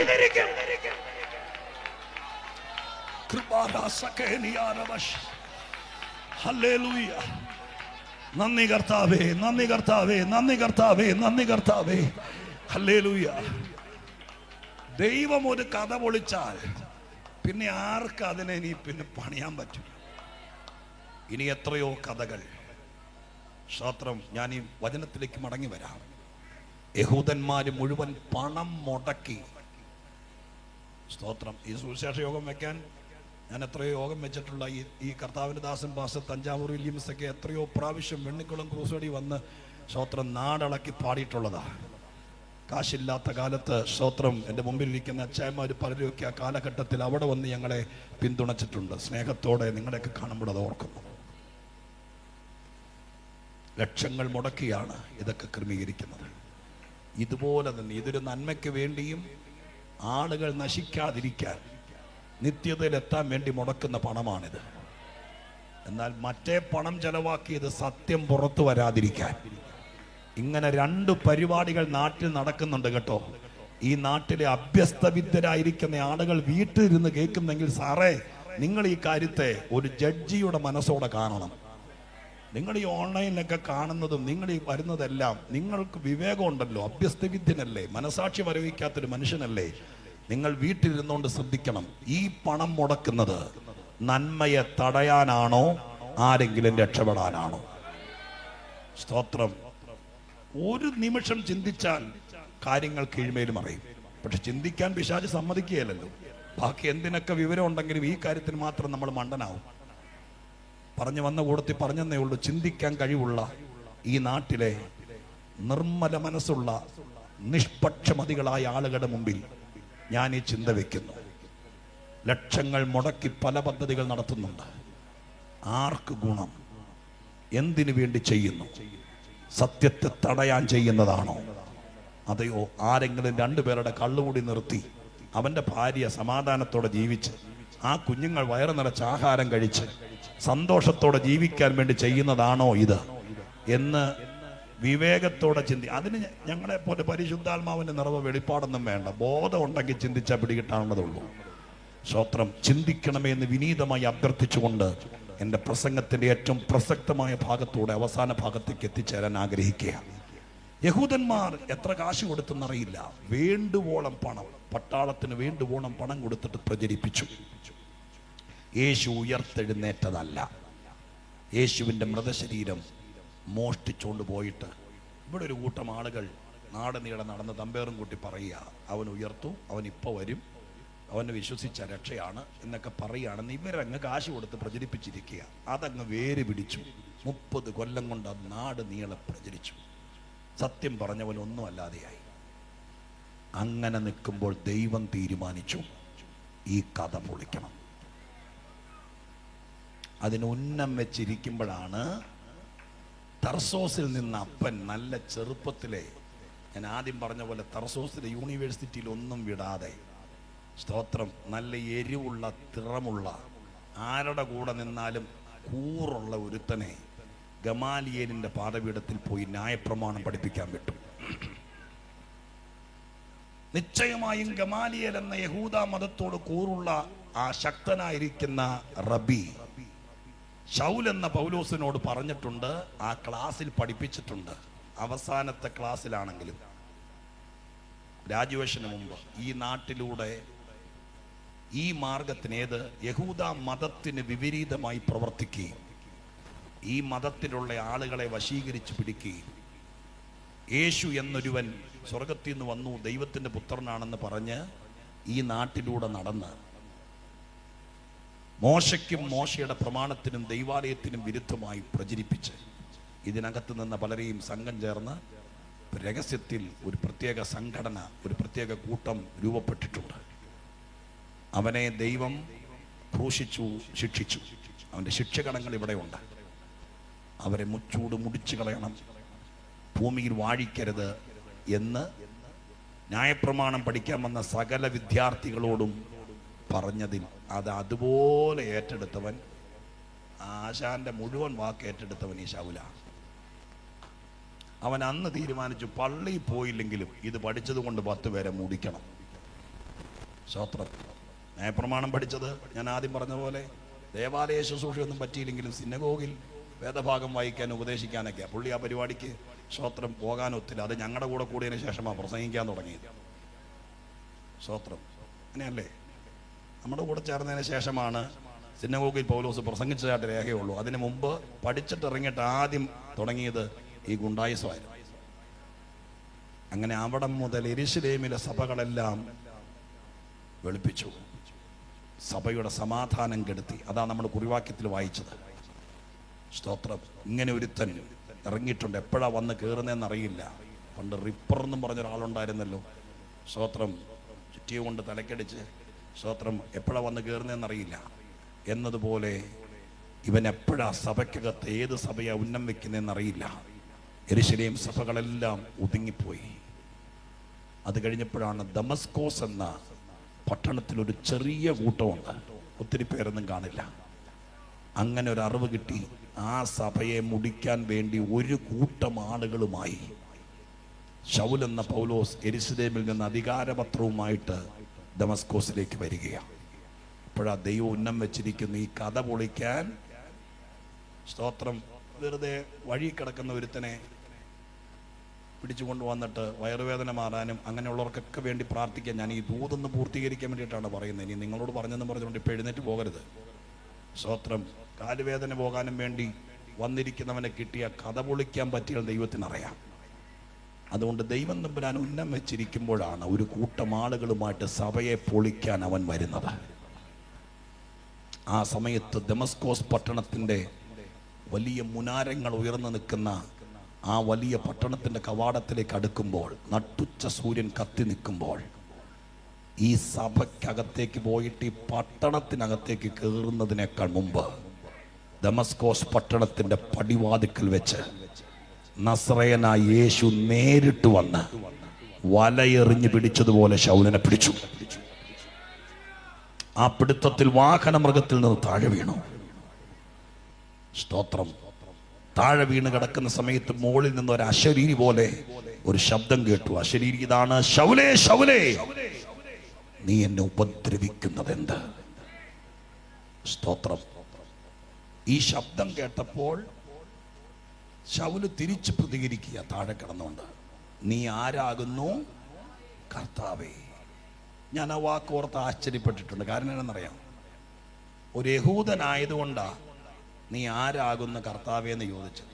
മലയാളി ആയിരുന്നെങ്കിൽ നീ ആരാടാ പിശാചെന്ന് ചോദിക്കുന്നത്. കാരണം നമുക്ക് തട്ടുന്ന മുട്ടുന്ന എല്ലാം പിശാചാണ്. വണ്ടി പഞ്ചറായ പിശാച്. ഇങ്ങോട്ട് പോലെ യോഗത്തിന് പോരാൻ നേരത്ത് സ്തോത്രം ഉച്ചയ്ക്ക് സാരി തേച്ച് വെക്കേണ്ടതാണ്, അത് വൈകുന്നേരം 5:45 തേക്കാനെടുത്തപ്പോൾ കറണ്ട് പോയി, അതും പിശാച്. എല്ലാം പിശാച്. അവരെ സംബന്ധിച്ച്, പൗലോസിനെ സംബന്ധിച്ച് സുവിശേഷ വേലയ്ക്ക് പോവല്ലേ. സുവിശേഷ വേലയ്ക്ക് പോകുമ്പോൾ വാഹനമൃഗത്തെയും തള്ളി താഴെ ഇടുന്ന പിശാചല്ലാതെ പിന്നെ ആരാ? ഞാൻ എന്നെ കേൾക്കുന്ന പത്തനംതിട്ടക്കാരോട് ഒരു നല്ല കാര്യം പറയാം, കേൾക്കാൻ. ഞാൻ സ്തോത്രം എൻ്റെ എല്ലാ പ്രസംഗത്തിലും പറയുന്ന ഒന്നോടെ പറയാം: ഈ തൊടുന്നതിനും പിടിച്ചതിനെല്ലാം പിശാചാന്ന് പറയാതിരുന്നാൽ തന്നെ ഒരുമാതിരിപ്പെട്ട കെട്ടുകൾ പൊട്ടിപ്പോക്കോളൂ. ഇത് ഒരു രൂപ മുടക്കാതെ നമ്മുടെ സഭയെ കൂടെ സാത്താൻ വലിയ പബ്ലിസിറ്റി നേടുക. നമ്മളാണ് മൊത്തം പബ്ലിസിറ്റി കൊടുക്കുന്നത്. സ്തോത്രം. യഹൂദൻ ഒരിക്കൽ പോലും, അവൻ വിശ്വസിക്കുന്നത് അവന്റെ ദൈവത്തിന്റെ കൺമണി പോലെയാണ് അവനെ കാക്കുന്നത്. ദൈവം വേലി പൊളിക്കാതെ എന്നെ തൊടില്ലെന്ന് വിശ്വസിക്കുന്നവനാ യഹൂദൻ. നമ്മളിതൊക്കെ പറയുകയും ചെയ്യും, പുറത്തേക്ക് ഇറങ്ങിയിട്ട് പറയുകയും ചെയ്യും: ഇന്നലെ രാത്രി വന്നവൻ എന്നെ മാന്തി, എൻ്റെ കൂടെ കിടന്നു, ഇതൊക്കെ പറഞ്ഞ് ഞായറാഴ്ച നാണമല്ല, അത് സാക്ഷ്യവും പറയും. സ്തോത്രം. പിണങ്ങിയാലും വേണ്ടില്ല, എത്രയും നേരം ഇയാൾ നല്ല കാര്യം പറഞ്ഞു. ഇപ്പോൾ എന്നാലും നിങ്ങൾ അറിയണം, യഹൂദനായതിൻ്റെ പേര് തിരിച്ചു. കാരണം അവന് മനസ്സിലായി, എന്നെ തൊടണമെങ്കിൽ അധികാരമുള്ളവനെ തൊടുകയുള്ളൂ. അതുകൊണ്ട് അവൻ ചോദിച്ചു: നീ ആരാകുന്നു കർത്താവേ? ദൈവമാണ്, ഉന്നതത്തിൽ നിന്നാണെന്നുള്ള ബോധ്യമുള്ളത് കൊണ്ട് കർത്താവേ എന്ന് വിളിച്ചത്. അല്ല, യഹൂദൻ ചാടിക്കയറി എല്ലാവരെയും കർത്താവേ എന്ന് വിളിക്കുകയില്ല. ഉടനെ തിരിച്ചു മറുപടി വന്നു: നീ ഉപദ്രവിക്കുന്ന യേശുവാണ്. നിങ്ങൾ ശ്രദ്ധിച്ചിട്ടുണ്ടോ? ദൈവദാസന്മാർ നിങ്ങൾ ശ്രദ്ധിച്ചിട്ടുണ്ടോ? യേശുവിനെ യേശു എന്ന് പറഞ്ഞ് പരിചയപ്പെടുത്തുന്ന ഒരു സ്ഥലമുണ്ടെങ്കിൽ ഇവിടെ മാത്രം. ബാക്കി എല്ലായിടത്തും യേശു പറഞ്ഞു: ഞാൻ വാതിലാണ്, ഞാൻ ജീവനാണ്, ഞാൻ പുനരുദ്ധാനമാണ്, ഞാൻ ഇടയനാണ്. സ്തോത്രം. ഇതൊക്കെ പറഞ്ഞ യേശു എന്ന ഐഡന്റിറ്റി കാർഡ് കാണിച്ചത് ഇവന്റെ അടുക്ക മാത്രവും. എന്ന കാര്യം അറിയാമോ? സ്തോത്രം. നിന്റെ സഭക്കാരും നിന്റെ മതം കൂടി നിന്നെ പറഞ്ഞു പറ്റിച്ചു. യേശു എന്നവൻ മരണം കൊണ്ട് തീർന്നു എന്നും അവന്റെ ശരീരം ശിഷ്യന്മാരെടുത്തോണ്ട് പോയിട്ട് പ്രചരിപ്പിക്കുകയാണെന്നും. സ്തോത്രം. അതുകൊണ്ട് നീ കണ്ടോ, ഇതാ യേശു, ഞാൻ മരണത്തെ ജയിച്ചവനാണ്. സ്തോത്രം. ഹല്ലേലൂയ. ആ രംഗം അവിടെ വെളിപ്പെട്ടപ്പോൾ നിങ്ങൾക്കൊന്നും മനസ്സിൽ കാണാമോ? സ്തോത്രം. നിങ്ങൾക്കൊന്ന് മനസ്സിൽ കാണാമോ പൗലോസിന്റെ മനസ്ഥിതി എന്തായിരിക്കും? ഞാൻ ഈ വ്യക്തികളെ കൂടുതലും ബൈബിളിൽ നിന്ന് പഠിക്കുന്നുണ്ട്, മനസ്സിലാക്കാൻ പറ്റും. വീണടത്ത് കിടന്ന് ഉരുളുന്നവനല്ല പൗലോസ്. സത്യം വെളിപ്പെട്ട പിന്നെ ഏത് അമ്മാച്ചനെ കണ്ടാലും സത്യം സത്യമാണെന്ന് പറയുന്നവനാ പൗലോസ്. അങ്ങനെയുള്ളവർ ഇന്ന് രാത്രി ഇവിടെ ഉണ്ടാകട്ടെ. സ്തോത്രം. അവന് മനസ്സിലായി, ഞാൻ ഈ വേദോത്സവമൊക്കെ വായിക്കുമ്പോൾ ഞാനൊരു നാടകരംഗം പോലെ ആ രംഗം കാണും. അതുകൊണ്ട് ഞാൻ വേദോത്സവത്തിന്റെ പകുതി പോലും എത്തിയിട്ടില്ല. സ്തോത്രം. കാരണം ഇതെല്ലാം കണ്ട് കേട്ട് അതൊക്കെ എഴുതി വെച്ച് വരുമ്പോഴേക്കും മിക്കവാറും ഒരാഴ്ച കൊണ്ടെങ്കിലും വായിച്ച് തീർക്കണം എന്ന് ഓർത്തുകൊണ്ടിരിക്കുക. സ്തോത്രം. കാരണം ഇതെല്ലാം മനസ്സിൽ കണ്ടുകൊണ്ടാണ് ഈ കാര്യങ്ങളെല്ലാം മനസ്സിലാക്കുന്നത്. അപ്പൊ ഞാൻ ആ രംഗം കണ്ടു. എങ്ങനെയെന്നറിയാമോ? നീ ഉപദ്രവിക്കുന്ന യേശുവാണെന്ന് പറഞ്ഞ മാത്രയിൽ ഈ പൗലോസിന്റെ അകത്തേക്ക് ആദ്യം കയറിയത് എൻ്റെ റബിമാർ എന്നെ പറ്റിക്കുകയായിരുന്നല്ലോ. എൻ്റെ മതം എന്നെ കളിപ്പിക്കുകയായിരുന്നല്ലോ. ഞാൻ സഭയോടൊരു ദൂത് പറയാം. ഈ ദൂത് ഇവിടെ പറയാം. ഞാൻ ഈ 9-ാം അധ്യായത്തിൽ നിന്ന് തിരിച്ചും മറിച്ചും മോളിൽ നിന്ന് താഴേന്ന് മോളിൽ നിന്നൊക്കെ ഇഷ്ടം പോലെ പ്രസംഗിച്ചിട്ടുണ്ട്. പക്ഷെ ഇന്ന് രാത്രി ഈ പറഞ്ഞതൊക്കെ ദൈവം തമ്പുരാന് മുമ്പിൽ നിർത്തിക്കൊണ്ട് പറയാം. സ്തോത്രം. ഞാൻ 3-4 വാക്കെടുത്ത് വെച്ച് പേടിച്ചാ വന്നത്. കാരണം സ്തോത്രം, ഈ 4 വാക്കിനകത്താണ് ദൂതെന്ന് എനിക്കറിയാം. പക്ഷെ അവിടെ ഒന്നും ദൈവം എത്തിച്ചിട്ടില്ല. പക്ഷെ ഇന്ന് രാത്രി ആരെയൊക്കെയോ ദൈവം തട്ടിയിട്ടുണ്ട് വചനം കൊണ്ട്. അതുകൊണ്ട് എനിക്കിന്ന് രാത്രി ഉറപ്പുണ്ട്. സ്വർഗം ഇന്ന് രാത്രി പറയുന്നു, സഭ പ്രാർത്ഥിക്കാൻ തുടങ്ങിക്കോ. പ്രത്യേകിച്ച് ഈ ലോക്കൽ സഭയോട് ഞാൻ ദൈവാത്മാവിൽ പറയാം, നിങ്ങൾ ഈ ക്രൂസൈഡ് കഴിയുമ്പോൾ പ്രാർത്ഥിക്കാൻ തുടങ്ങിക്കോ. ഇവിടത്തെ ചില യൗവനക്കാരെ ദൈവം തട്ടിയിട്ടുണ്ട്. അവരോട് ആരും പറയാതെ പരിശുദ്ധാത്മാവ് ബോധ്യമാക്കി കൊടുക്കും. അവരെ പലരും കളിപ്പിക്കുകയായിരുന്നു, അവരെ പലരും പറ്റിക്കുകയായിരുന്നു. അതല്ലായിരുന്നു സത്യം, അത് വെറും കഥയായിരുന്നു. സത്യം ഇതായിരുന്നു എന്ന് വൈകിയാണെങ്കിലും ചിലർക്ക് വെളിപ്പെടാൻ പോകുന്ന ദിവസങ്ങളാണ് ഈ വർഷത്തിന്റെ അടുത്ത ദിവസങ്ങൾ. സഭ അത് ഏറ്റെടുക്കാൻ തയ്യാറായാൽ സ്തോത്രം, യോഗം കഴിയുമ്പോൾ കോത്തിനൊരുങ്ങിക്കോ. സ്വർഗം പറയുന്നു, ചിലരെ ദൈവമായ കർത്താവ് ആ വിധത്തിൽ എഴുന്നേൽപ്പിക്കാൻ പോകുകയാണ്. ഏതൊക്കെ തരത്തിലെ കഥകളാണ് ലോകം പ്രചരിപ്പിക്കുന്നതെന്നറിയുമോ? അതെല്ലാം പൊളിക്കാൻ ദൈവം വിശ്വസ്തനാണ്. സ്തോത്രം. ഹല്ലേലൂയ. പൗലോസിനെ ദൈവമായ കർത്താവ് നേരിട്ട് വന്ന് മാനസാന്തരത്തിലേക്ക് നയിച്ചു. ഞാനൊരു അവസാന ഭാഗത്തേക്ക് വരണമല്ലോ. ഞാൻ ആ ഭാഗം അവിടെ നിർത്തട്ടെ. മറ്റേ വാക്യം വായിച്ചതിനോടൊത്തൊരു 2-3 മിനിറ്റ് കൊണ്ടൊരു കൂറ് പുലർത്തിയിട്ട് പ്രാർത്ഥിക്കുന്നതാണല്ലോ നല്ലത്. അതുകൊണ്ട് സ്തോത്രം, ഞാൻ ആ ഭാഗത്തേക്കൂടി ഒന്ന് കയറി 3 അത്ഭുതങ്ങളും പറയാൻ എനിക്ക് പറ്റിയല്ല, അത് ഞാൻ ആഗ്രഹിച്ചുമില്ല.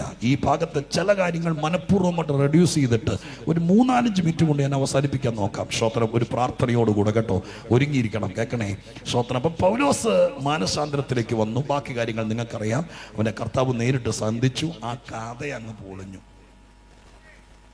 അതോടുകൂടി ഇവൻ പറയാൻ തുടങ്ങി, യഹൂദൻ പറഞ്ഞത് കഥയാണ്, ഞാൻ യേശുവിനെ കണ്ടു.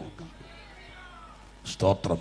ഇന്ന് രാത്രി ഒരുത്തനെ കിട്ടിയാൽ മതി, ഈ നാട്ടിൽ പ്രചരിപ്പിക്കുന്ന കഥകൾ അവൻ പൊളിച്ചോളും. സ്വർഗം അതിലെ ത്രാണിയുള്ളവരെ കണ്ടുവച്ചിട്ടുണ്ട്. നിങ്ങൾ ഇന്ന് രാത്രി ദൈവത്തിന്റെ പക്ഷത്ത് നിൽക്കാൻ തയ്യാറാണെങ്കിൽ ബാക്കി കാര്യങ്ങളൊക്കെ ദൈവം സെറ്റ് ചെയ്ത് വെച്ചിട്ടാണ് ഈ ക്രൂസൈഡ് ഇവിടെ ക്രമീകരിച്ചത്. ഈ ദൂതന്റെ കയ്യിൽ തന്നുവിട്ടത്. ദൈവം അത് ചെയ്യാൻ വിശ്വസ്തനായ ദൈവമാണ്.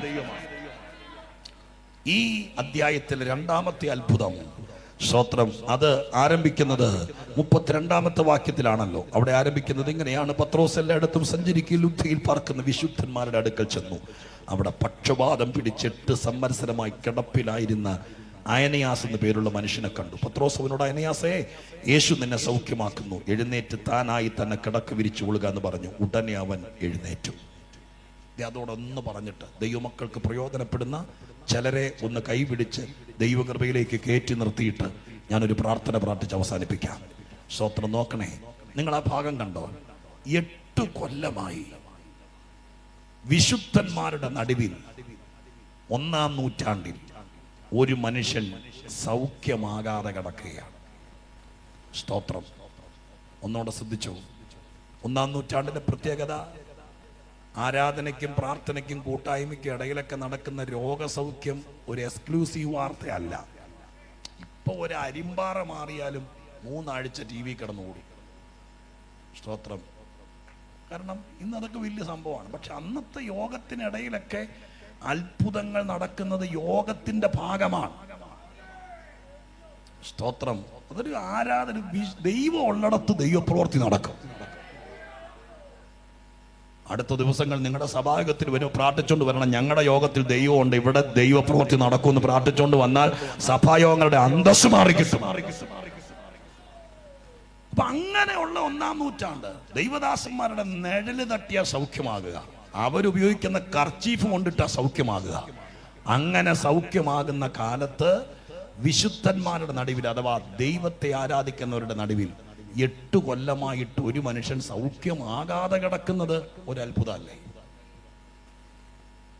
ഈ സഭ പ്രാർത്ഥിക്കാതിരുന്നെന്നാണ് വിചാരം? ഇവരിത് സൗഖ്യമാകാൻ വേണ്ടി ഉപവസിക്കും പ്രാർത്ഥിക്കുകയൊക്കെ ചെയ്തിട്ടില്ലേ?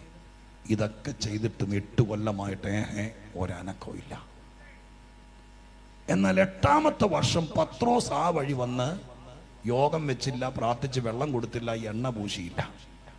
അവിടെ കയറി ആ മനുഷ്യന്റെ കയ്യെ പിടിച്ചിട്ട് പറഞ്ഞു, അയനയാസേ, യേശു നിന്നെ സൗഖ്യമാക്കുന്നു എന്ന് പറഞ്ഞ മാത്രയിൽ 8 കൊല്ലത്തെ കെട്ടുപൊട്ടിച്ചുകൊണ്ട് ഈ മനുഷ്യനും എഴുന്നേറ്റ് വന്നു.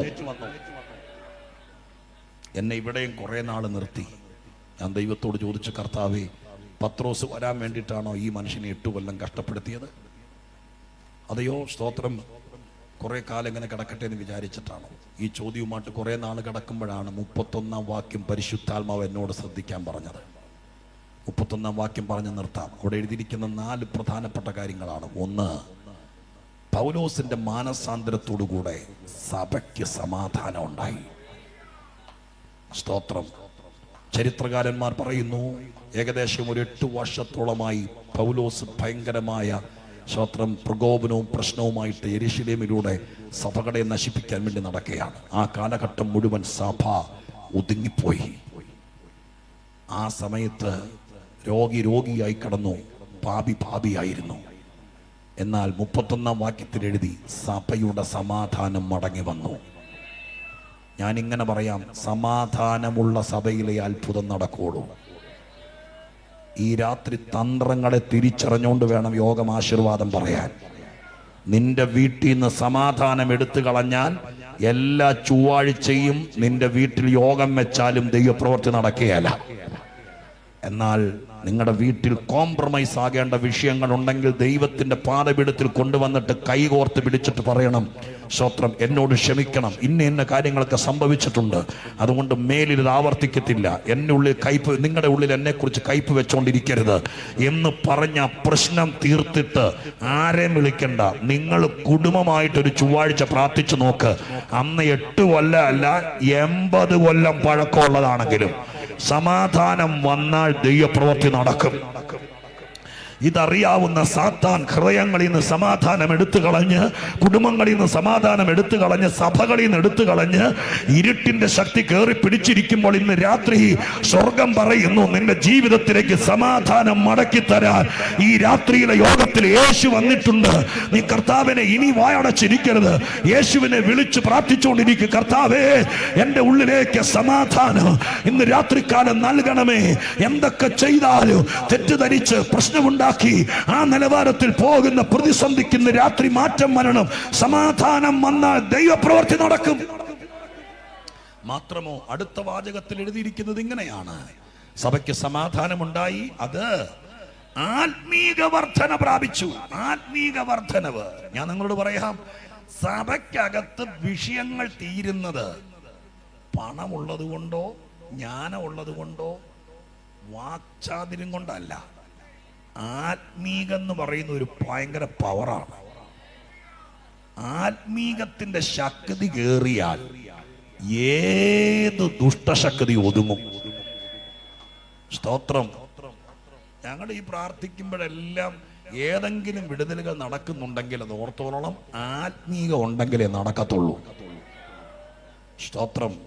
പിണക്കം തോന്നിയാലും ഞാൻ പറയാം, സ്തോത്രം, ഒരുപാട് കൂട്ടായ്മകളും പ്രാർത്ഥനകളൊക്കെ നടക്കുന്നുണ്ട് വളരെ ഭംഗിയായിട്ട്. പക്ഷെ ദൈവപ്രവൃത്തി നടക്കുന്നത് എവിടാന്ന് ശ്രദ്ധിക്കണം. അതിന് ആത്മീകം ഉണ്ടായേ പറ്റൂ. 8.5 ഏക്കർ സ്ഥലവും അതിന് പറ്റിയ കെട്ടിടവും അതിനോടനുബന്ധപ്പെട്ട ക്രമീകരണങ്ങളും, സ്തോത്രം, 300 കാർ പാർക്ക് ചെയ്യാനുള്ള പാർക്കിംഗ് ഏരിയ ഉണ്ടായതുകൊണ്ട് രോഗി സൗഖ്യമാകില്ല. സ്തോത്രം. ഇതുപോലെ പാട്ടയ്ക്ക് കീഴെ ഇരുന്ന് ആരാധിക്കുന്ന ജനമാണെങ്കിലും അതിനകത്ത് ആത്മീകം വന്നാൽ, മെഡിക്കൽ കോളേജ് ഞാൻ പറഞ്ഞു വിട്ട കേസാണെങ്കിലും ഞാൻ പറയണ്ടല്ലോ, തെളിയുന്ന കാര്യമാണ്. കള്ളനാണയങ്ങളും കള്ളത്തരങ്ങളൊക്കെ ഉണ്ടത് സത്യം. പക്ഷെ ആത്മീകം ഇല്ലെന്ന് പറയാൻ പറ്റുമോ? സഭ ഇവിടെ ഉള്ള കാലത്തോടത്തോളം ആത്മീകം ഉണ്ടാവും. നന്മയും തിന്മയും തിരിച്ചറിഞ്ഞ് നല്ലതിനെ മുറുകെ പിടിക്കാൻ മനുഷ്യന് ദൈവം വേഗം കൊടുത്തിട്ടുണ്ട്. അത് കണ്ടെത്തിക്കൊള്ളണം. എവിടെയെങ്കിലും കൊണ്ട് കക്ഷത്തി കൊണ്ട് തലവെച്ച് കൊടുത്തിട്ട് നാളെ കയറി എന്ന് പറയരുത്, എല്ലാവരും കള്ളന്മാരാണ്. സ്തോത്രം. അതോടെ കേട്ടോ പറഞ്ഞു കൊടുത്തില്ല. എവിടെയെങ്കിലും കൊണ്ട് ഇത് സ്തോത്രം തീരുമാനിക്കുകയാണെങ്കിൽ വളരെ വിവേകത്തോടെ പരിജ്ഞാനത്തോടെ ദൈവത്തോട് പറഞ്ഞ്, കർത്താവേ, സത്യവചനമുള്ള വിശുദ്ധിയുള്ള ഉപദേശമുള്ള ഞങ്ങളെ സ്വർഗത്തിൽ കൊണ്ടുപോകാൻ തക്കവണ്ണം ദൈവം ഉപയോഗിക്കുന്നൊരു കൂട്ടായ്മയ്ക്കകത്തെ കൊണ്ട് കയറ്റാവും. അതല്ലാതെ വാഴെടുത്തവനെല്ലാം വെളിച്ചപ്പാടെന്ന് പറഞ്ഞ് കേട്ടോടത്തെല്ലാം ചെന്ന് സ്തോത്രം പ്രവചനം കേട്ട് ദൂത് കേട്ട് അതും കേട്ട് കൊണ്ടുപോയി നേരെ കൊണ്ടെന്ന് കക്ഷത്തിൽ കൊണ്ട് തലവെച്ച് കൊടുത്തിട്ട് കാശ് കളഞ്ഞിട്ട് പിന്നെ യൂട്യൂബിൽ കയറിയിരുന്ന് പറയരുത് എന്റെയും പോയി എന്ന്. മനസ്സിലായല്ലോ? സ്തോത്രം. ഇതിനകത്ത് 10,000-കണക്കിന് ആൾക്കാരുണ്ട്. വല്യപ്പന്റെ കാലം മുതൽ ഈ മാർഗത്തിൽ നിൽക്കുന്നു. തട്ടിപ്പാണെങ്കിൽ പിള്ളേരെ വിളിച്ചോണ്ട് അവരെന്നേ പോകേണ്ടതാ. സ്വത്രം തട്ടിപ്പൊക്കെ ഇതിനകത്തുണ്ട്. നിനക്ക് വിവരമില്ലാതെ പോയതിന് ആരോ കുറ്റ? സത്യത്തിന്റെ പക്ഷത്ത് നിൽക്കണം, ദൈവത്തിന്റെ കൂടെ നിൽക്കണം. അതിന് ഞങ്ങൾ പറയുന്ന പേരാ ആത്മീകം. ആത്മീകമില്ലാതെ വേറെ എന്തെല്ലാം വേഷം കെട്ടാണെങ്കിലും അതിന് നിലനിൽപ്പില്ല. ആത്മീകമുള്ളിടത്ത് നിന്നാൽ വല്യപ്പന്റെ കാലം മുതൽ ഒഴുകിയിറങ്ങുന്ന ശാപങ്ങളെ പോലും മുറിച്ചിട്ട് അവനെ നന്മയുടെ ഓഹരിയാക്കി മാറ്റാൻ കഴിവുള്ളതാണ് ദൈവം തരുന്ന ആത്മീകം. എന്താണ് ആത്മീകം എന്നൊക്കെ പറയാൻ എനിക്ക് ആഗ്രഹമുണ്ട്, പക്ഷെ സമയം തീരുന്നുകൊണ്ട് നിർത്തുക. സ്തോത്രം.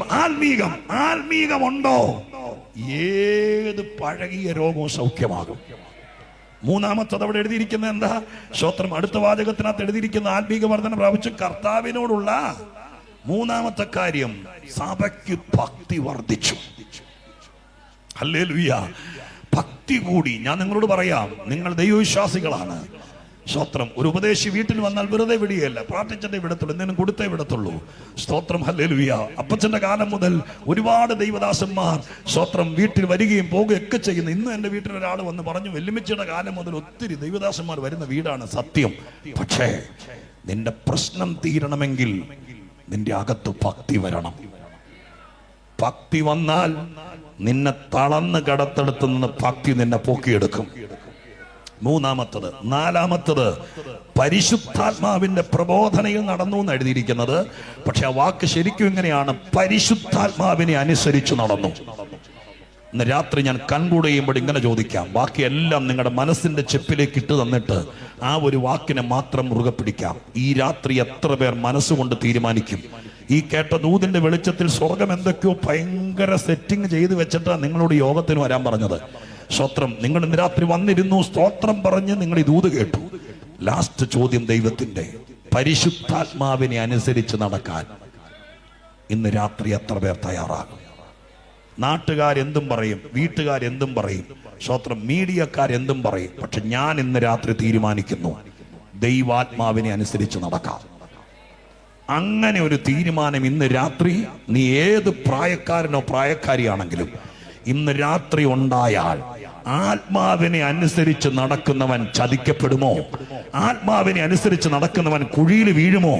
ആത്മാവിനെ അനുസരിച്ച് നടക്കുന്നവന്റെ കൊച്ചിനെ കൊണ്ടുപോയി ഏതെങ്കിലും കണ്ടാമൃഗത്തിന്റെ കൂടെ കെട്ടിക്കേണ്ട വരുമോ? ആത്മാവിനെ അനുസരിച്ച് നടക്കാൻ തീരുമാനിച്ചാൽ നിന്റെ ജീവിതത്തിലെ പ്രശ്നം തീരുകയാണ്. അതുകൊണ്ട് ഈ രാത്രി വേറൊന്നും പ്രാർത്ഥിക്കാൻ ദൈവം എന്നെ പ്രേരിപ്പിക്കുന്നില്ല.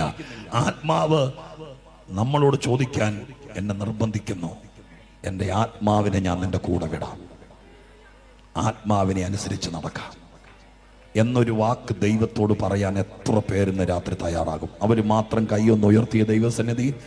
സ്തോത്രം. ആ കരമുയർത്തിയവർ മാത്രം ദൈവസന്നിധിയിൽ എഴുന്നേറ്റ് നിൽക്കാമോ? കരമുയർത്തിയവർ മാത്രം ഒന്ന് എഴുന്നേറ്റ് നിൽക്കാമോ? കരമുയർത്തിയവർ മാത്രം എഴുന്നേറ്റ് നിൽക്കുമ്പോൾ നിങ്ങൾ ആരും ധൃതി പിടിച്ച് പോകരുത്. ബാഗൊക്കെ തപ്പി എടുത്തോണ്ട് ഇപ്പോൾ പോകാൻ നിൽക്കരുത്. നിങ്ങളുടെ ബാഗെല്ലാം എടുത്ത് പതുക്കെ സ്തോത്രം പോയാൽ മതി. പക്ഷെ ഇപ്പോൾ വെറുന്നിനും അങ്ങോട്ടും ഇങ്ങോട്ടും ഒന്നും നോക്കി അച്ചാനെ ഒന്നും കണ്ണ് കാണിക്കരുത്. പോകേണ്ട സമയമായില്ല. സ്തോത്രം. ദൈവത്തെ ഓർത്തി പ്രാർത്ഥിക്കുന്ന സമയത്ത് കർത്താവിൻ്റെ പാദപീഠത്തിൽ എഴുന്നേറ്റ് നിൽക്കുക.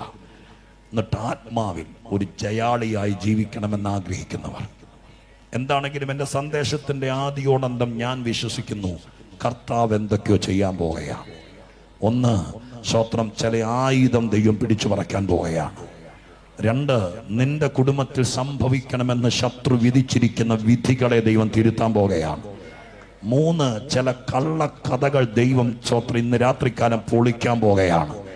നാല്, സ്തോത്രം, അതിന് പറ്റിയ ചിലരെ കർത്താവ് സഭയ്ക്ക് ദാനമായി തരാൻ പോകുകയാണ്. പിശാച് വഞ്ചിച്ചും മതങ്ങൾ പറ്റിച്ചും ഇരുന്ന ചിലരെ കർത്താവ് ഇന്ന് രാത്രി സഭയ്ക്ക് സമ്മാനിക്കാൻ പോകുകയാണ്. യേശുക്രിസ്തു നേരിട്ട് ചിലരോട് ഇടപെടാൻ പോകുകയാണ്. ഇന്നത്തെ ദൂതിന്റെ ഉള്ളടക്കം അതായിരുന്നു. ഇതെല്ലാം ദൈവം ചെയ്യാൻ പോകുകയാണ്.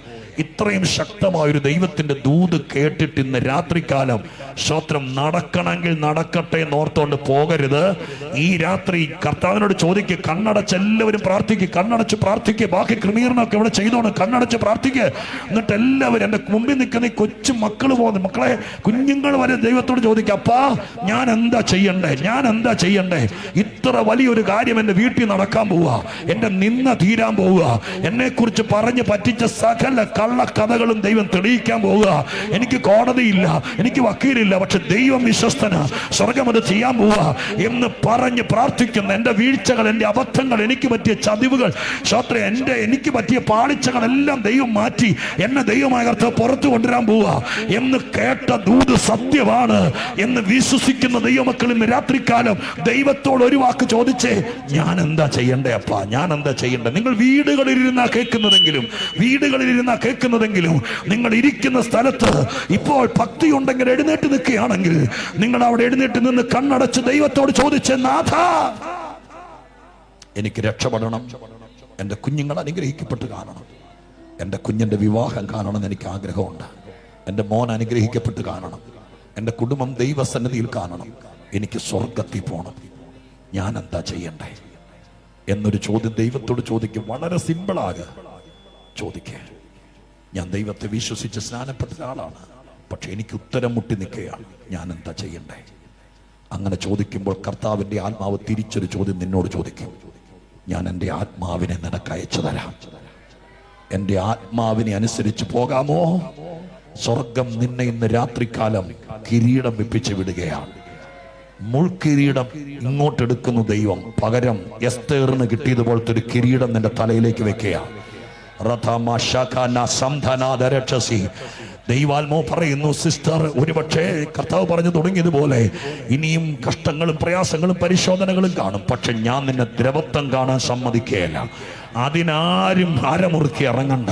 ഇന്ന് രാത്രി അത് സംഭവിക്കുമെന്ന് വിശ്വസിക്കുന്നവർ അത്തരങ്ങൾ തുറന്ന് നിങ്ങൾക്ക് പ്രതികരിക്കാവുന്ന പോലെ കരമുയർത്തിയോ സ്തോത്രം ചെയ്തോ കൈയടിച്ചോ എങ്ങനെയുമാകട്ടെ ആത്മാവിൽ സ്തോത്രം ചെയ്ത് ദേശത്ത് വ്യാപരിക്കുന്ന ദുഷ്ടശക്തിക്ക് നേരെ ഒരു സൈന്യത്തെ പോലെ യോഗം തുടങ്ങിയപ്പോൾ ഒരു അസ്ഥിക്കൂട്ടമായിരുന്നു, പക്ഷേ സമയം 9-10 കഴിയുമ്പോൾ ഒരു സൈന്യമായി ദൈവം നിന്നെ എഴുന്നേൽപ്പിച്ചു. ഇന്ന് രാത്രി അസ്ഥിയായി കിടക്കുന്നവർ ഇത്രയും ശക്തിയേറിയ ദൂത് കേട്ടിട്ടും ഈ താഴ്വരയിൽ ദൈവത്തിന്റെ ശ്വാസം ഊതിയിട്ടും ദൈവത്തിന്റെ ദൂത് ഇറങ്ങി വന്നിട്ടും പിന്നെയും അസ്ഥിയായി കിടക്കുന്നവരവിടെ കിടക്കട്ടെ, സൈന്യമായി മാറിയവർ ഇന്ന് രാത്രി എഴുന്നേൽക്കട്ടെ. പരിശുദ്ധനെ ജനം ആരാധിക്കുന്നത് ദൈവം കാണുന്നല്ലോ, വിശ്വസിക്കുന്നത് ദൈവം കാണുന്നല്ലോ. അന്യഭാഷ പറഞ്ഞ് കണ്ണ് നിറഞ്ഞ് കർത്താവിന്റെ കയ്യെ പിടിച്ച് ദൈവത്തിന്റെ കൂടെ വരാൻ കൊതിക്കുന്നവരെ ദൈവം കാണുന്നല്ലോ. ഞാൻ ഇവർക്ക് നേരെ കരം നീട്ടുന്നു. രോഗങ്ങൾ സൗഖ്യമാകട്ടെ, സൗഖ്യമാകട്ടെ. കർത്താവ് എന്നോട് പറഞ്ഞു, ഞാൻ കെട്ടഴിക്കും, നീ അവരോട് പറ മുഖം കുടഞ്ഞു കളയാൻ. ചില രോഗങ്ങൾ, ആസ്മ പോലത്തെ രോഗങ്ങൾ, ഡയബറ്റിസ് അടക്കമുള്ള രോഗങ്ങൾ ഒരു മുഖം പോലെ മെഡിക്കൽ അൺഫിറ്റ് ആകാൻ പ്രായമൊന്നും ആയില്ല, അങ്ങനെ ആക്കി വെച്ചിരിക്കുന്നത് ദൈവം കുരുക്കഴിക്കുന്നു. സിസ്റ്റർ, കൊടഞ്ഞുകള ആത്മാവിന്റെ ബലത്തോടെ ഇന്ന് രാത്രി. ഇനി നീ സ്കാനിങ്ങിന് പോകണ്ട, ഇനി നീ ഓപ്പറേഷന് വിധേയപ്പെടണ്ട. ബ്രദറെ, ഇന്ന് രാത്രി കാലം സ്വർഗം പറയുന്നു, നീ മരിക്കുന്നവരെ മരുന്ന് കഴിക്കണ്ട, യേശു ഇവിടെയുണ്ട്. അത്ഭുതങ്ങളെ വിശ്വസിക്കുക. സ്വർഗം ഇന്ന് രാത്രി ചില മുഖങ്ങളെടുത്തെറിയുന്നു. സഭ ഉണരട്ടെ, സഭ ഉണരട്ടെ. ഇന്ന് രാത്രി ചിലരെ നിന്റെ പാളയത്തിലേക്ക് ദൈവം കയറ്റിവിടുകയാ. സ്തോത്രം ചെയ്ത് സ്വീകരിക്ക്, സ്തോത്രം ചെയ്ത് സ്വീകരിക്ക്. വെളിപ്പാടിൽ കാണ്, വെളിപ്പാടിൽ കാണ്. സ്തോത്രം. ഞാൻ നട്ടു വളർത്തിയതുപോലെ 25 വർഷമായി ഈ കർത്തൃദാസന്മാരിൽ പലർക്കും അറിയാം. നെടുമ്പാട് വീണ് കണ്ണുനീരിൽ കുതിർന്ന് ആത്മാക്കളെ ചോദിച്ചു വാങ്ങിച്ചൊരു ദൈവദാസന. ഇവിടുത്തെ സഭയ്ക്കൊരു ഉണർവുണ്ട്. സ്വർഗം പറയുന്നു, നിങ്ങൾ ഈ സഭയോട് ബന്ധപ്പെട്ടവർ, ഉണർവിന്റെ പങ്കാളികളാകാൻ വന്നിരിക്കുന്ന കർത്തൃദാസന്മാരും ദൈവസഭയും കണ്ണടച്ച് പ്രാർത്ഥിക്കുമ്പോൾ നിങ്ങൾ ആത്മാവിൽ നല്ല തിറമുള്ള കുടുംബങ്ങളെ കൈകൊടുത്ത് സ്വീകരിക്കുക സഭയിലേക്ക്. സ്വർഗം ചിലരെ ഓടിച്ചു കയറ്റാൻ പോകുക. സഭയെ സങ്കേത നഗരം പോലെ ലോകം തള്ളിയത്, വൈദ്യശാസ്ത്രം തള്ളിയത്, കർത്തൃദാസന്മാർക്ക് ദൈവം കൃപാവരങ്ങൾ തരാൻ പോകുക. നീ കൈവച്ചാൽ വിടുതലുണ്ടെന്നൊരു ശ്രുതി വരക്കാൻ പോകുക. സ്വർഗം അത് ചെയ്യുന്നു. കൃപ വ്യാപരിക്കട്ടെ യേശുവിന്റെ നാമത്തിൽ. ഇന്ന് രാത്രി ദൈവമേ, എഴുന്നേറ്റ് നിന്ന് ആരാധിക്കുന്നവരുടെ ദൈവത്തിന്റെ പുതപ്പ് വീഴട്ടെ, പുതപ്പ് വീഴട്ടെ. കാല പെറുക്കാൻ വന്നവരെ പോലെ യോഗം കൂടാൻ വന്ന രൂത്തുമാ ഇന്ന് രാത്രി ബോവസിന്റെ പുതക്കിന്റെ കീഴെയാകട്ടെ യേശുവിന്റെ നാമത്തിൽ. ഇനി അവൾ ഈ വയൽ വിട്ട് പോകരുത്, ഇനി സഭ വിട്ട് പോകരുത്, ഇരുതോണിയിൽ കാല് വെക്കരുത്. ചിലരെ ഞാൻ വെളിപ്പാടിൽ കാണുന്നു. ഇന്ന് രാത്രി കാലപെറുക്കാൻ വന്നതുപോലെ യോഗം കൂടാൻ വന്ന 10 രൂപ സ്വോത്ര കാഴ്ചയിട്ട് പ്രസംഗം കേൾക്കാൻ വന്ന ചിലരെ ഈ വയലിന്റെ ഭാഗമാക്കുന്നു, ഇതിന്റെ ഉടമയാക്കുന്നു. യേശുവിന്റെ നാമത്തിൽ വീണ്ടെടുപ്പ് നടക്കുന്നു.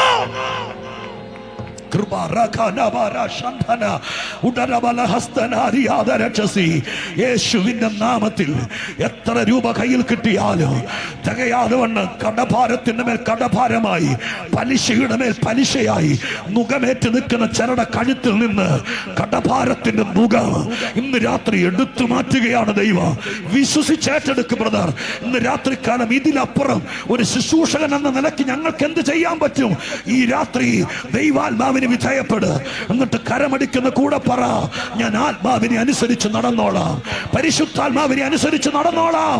ഏറ്റെടുക്ക, സ്വോത്രം ചെയ്യ. ഇരു കരവും ദൈവത്തിന് മുമ്പിൽ കൊടുത്തു പറ, ഞാൻ എനിക്ക് എന്നെ തന്നെ നിനക്ക് തരാപ്പാ. ഞാൻ ഭക്തിയോടെ ജീവിച്ചോളാം, സമാധാനത്തിൽ ജീവിച്ചോളാം. ആത്മീക വർധനവ് എനിക്ക് തരണം. ചില വിഷയങ്ങൾ പരാജയപ്പെടണം. എല്ലാ ദുഷ്ട വ്യാപാര ശക്തികൾ എന്റെ പുരയിടത്തിനകത്തുനിന്ന് മാറിപ്പോണം. ഏലിയ ഉള്ളിടത്ത് ബാലിന് വെളിപ്പെടാൻ കഴിയാതെ പോയതുപോലെ, പൗലോസ് ഉള്ളിടത്ത് ചെന്നായ്ക്കൾ കയറാതിരുന്നത് പോലെ, ഇന്ന് രാത്രി നീ ഉള്ളിടത്ത്, ആത്മീകത്തിൽ നിറഞ്ഞു നിൽക്കുന്ന നീ ഉള്ളിടത്ത് ഇരുട്ട് കയറരുത്. ജയമെടുക്ക്, ജയമെടുക്ക്. യേശുവിന്റെ നാമത്തിൽ ഞങ്ങൾ ഒരുമിച്ച് പ്രാർത്ഥിക്കുന്നു. ഈ ക്രൂസൈഡിൽ 2ാം രാത്രിയിൽ ദൈവം എഴുന്നേറ്റിരിക്കുക. സ്തോത്രം. ആരാധിക്കുന്നവരെ കരങ്ങളിൽ തരുന്നു, പ്രാർത്ഥിക്കുന്നവരെ കരങ്ങളിൽ തരുന്നു, ദൈവദാസന്മാരെയും ഇവിടുത്തെ സഭയെയും കരങ്ങളിൽ തരുന്നു. യേശു പറഞ്ഞതുപോലെ ചെയ്തിരിക്കും. മാർച്ച് മാസം അത്ഭുതങ്ങൾ കണ്ടിരിക്കും. ചിലര് സഭയ്ക്കകത്ത് കയറി വന്നിരിക്കും. സ്വർഗം അത് ചെയ്തിരിക്കും. മുഖങ്ങൾ തെറിച്ചു പോയിരിക്കും. ജനം സമാധാനം അനുഭവിക്കും. സ്വർഗം അത് ആഗ്രഹിക്കുന്നു. യേശുവിൻ നാമത്തിൽ ഈ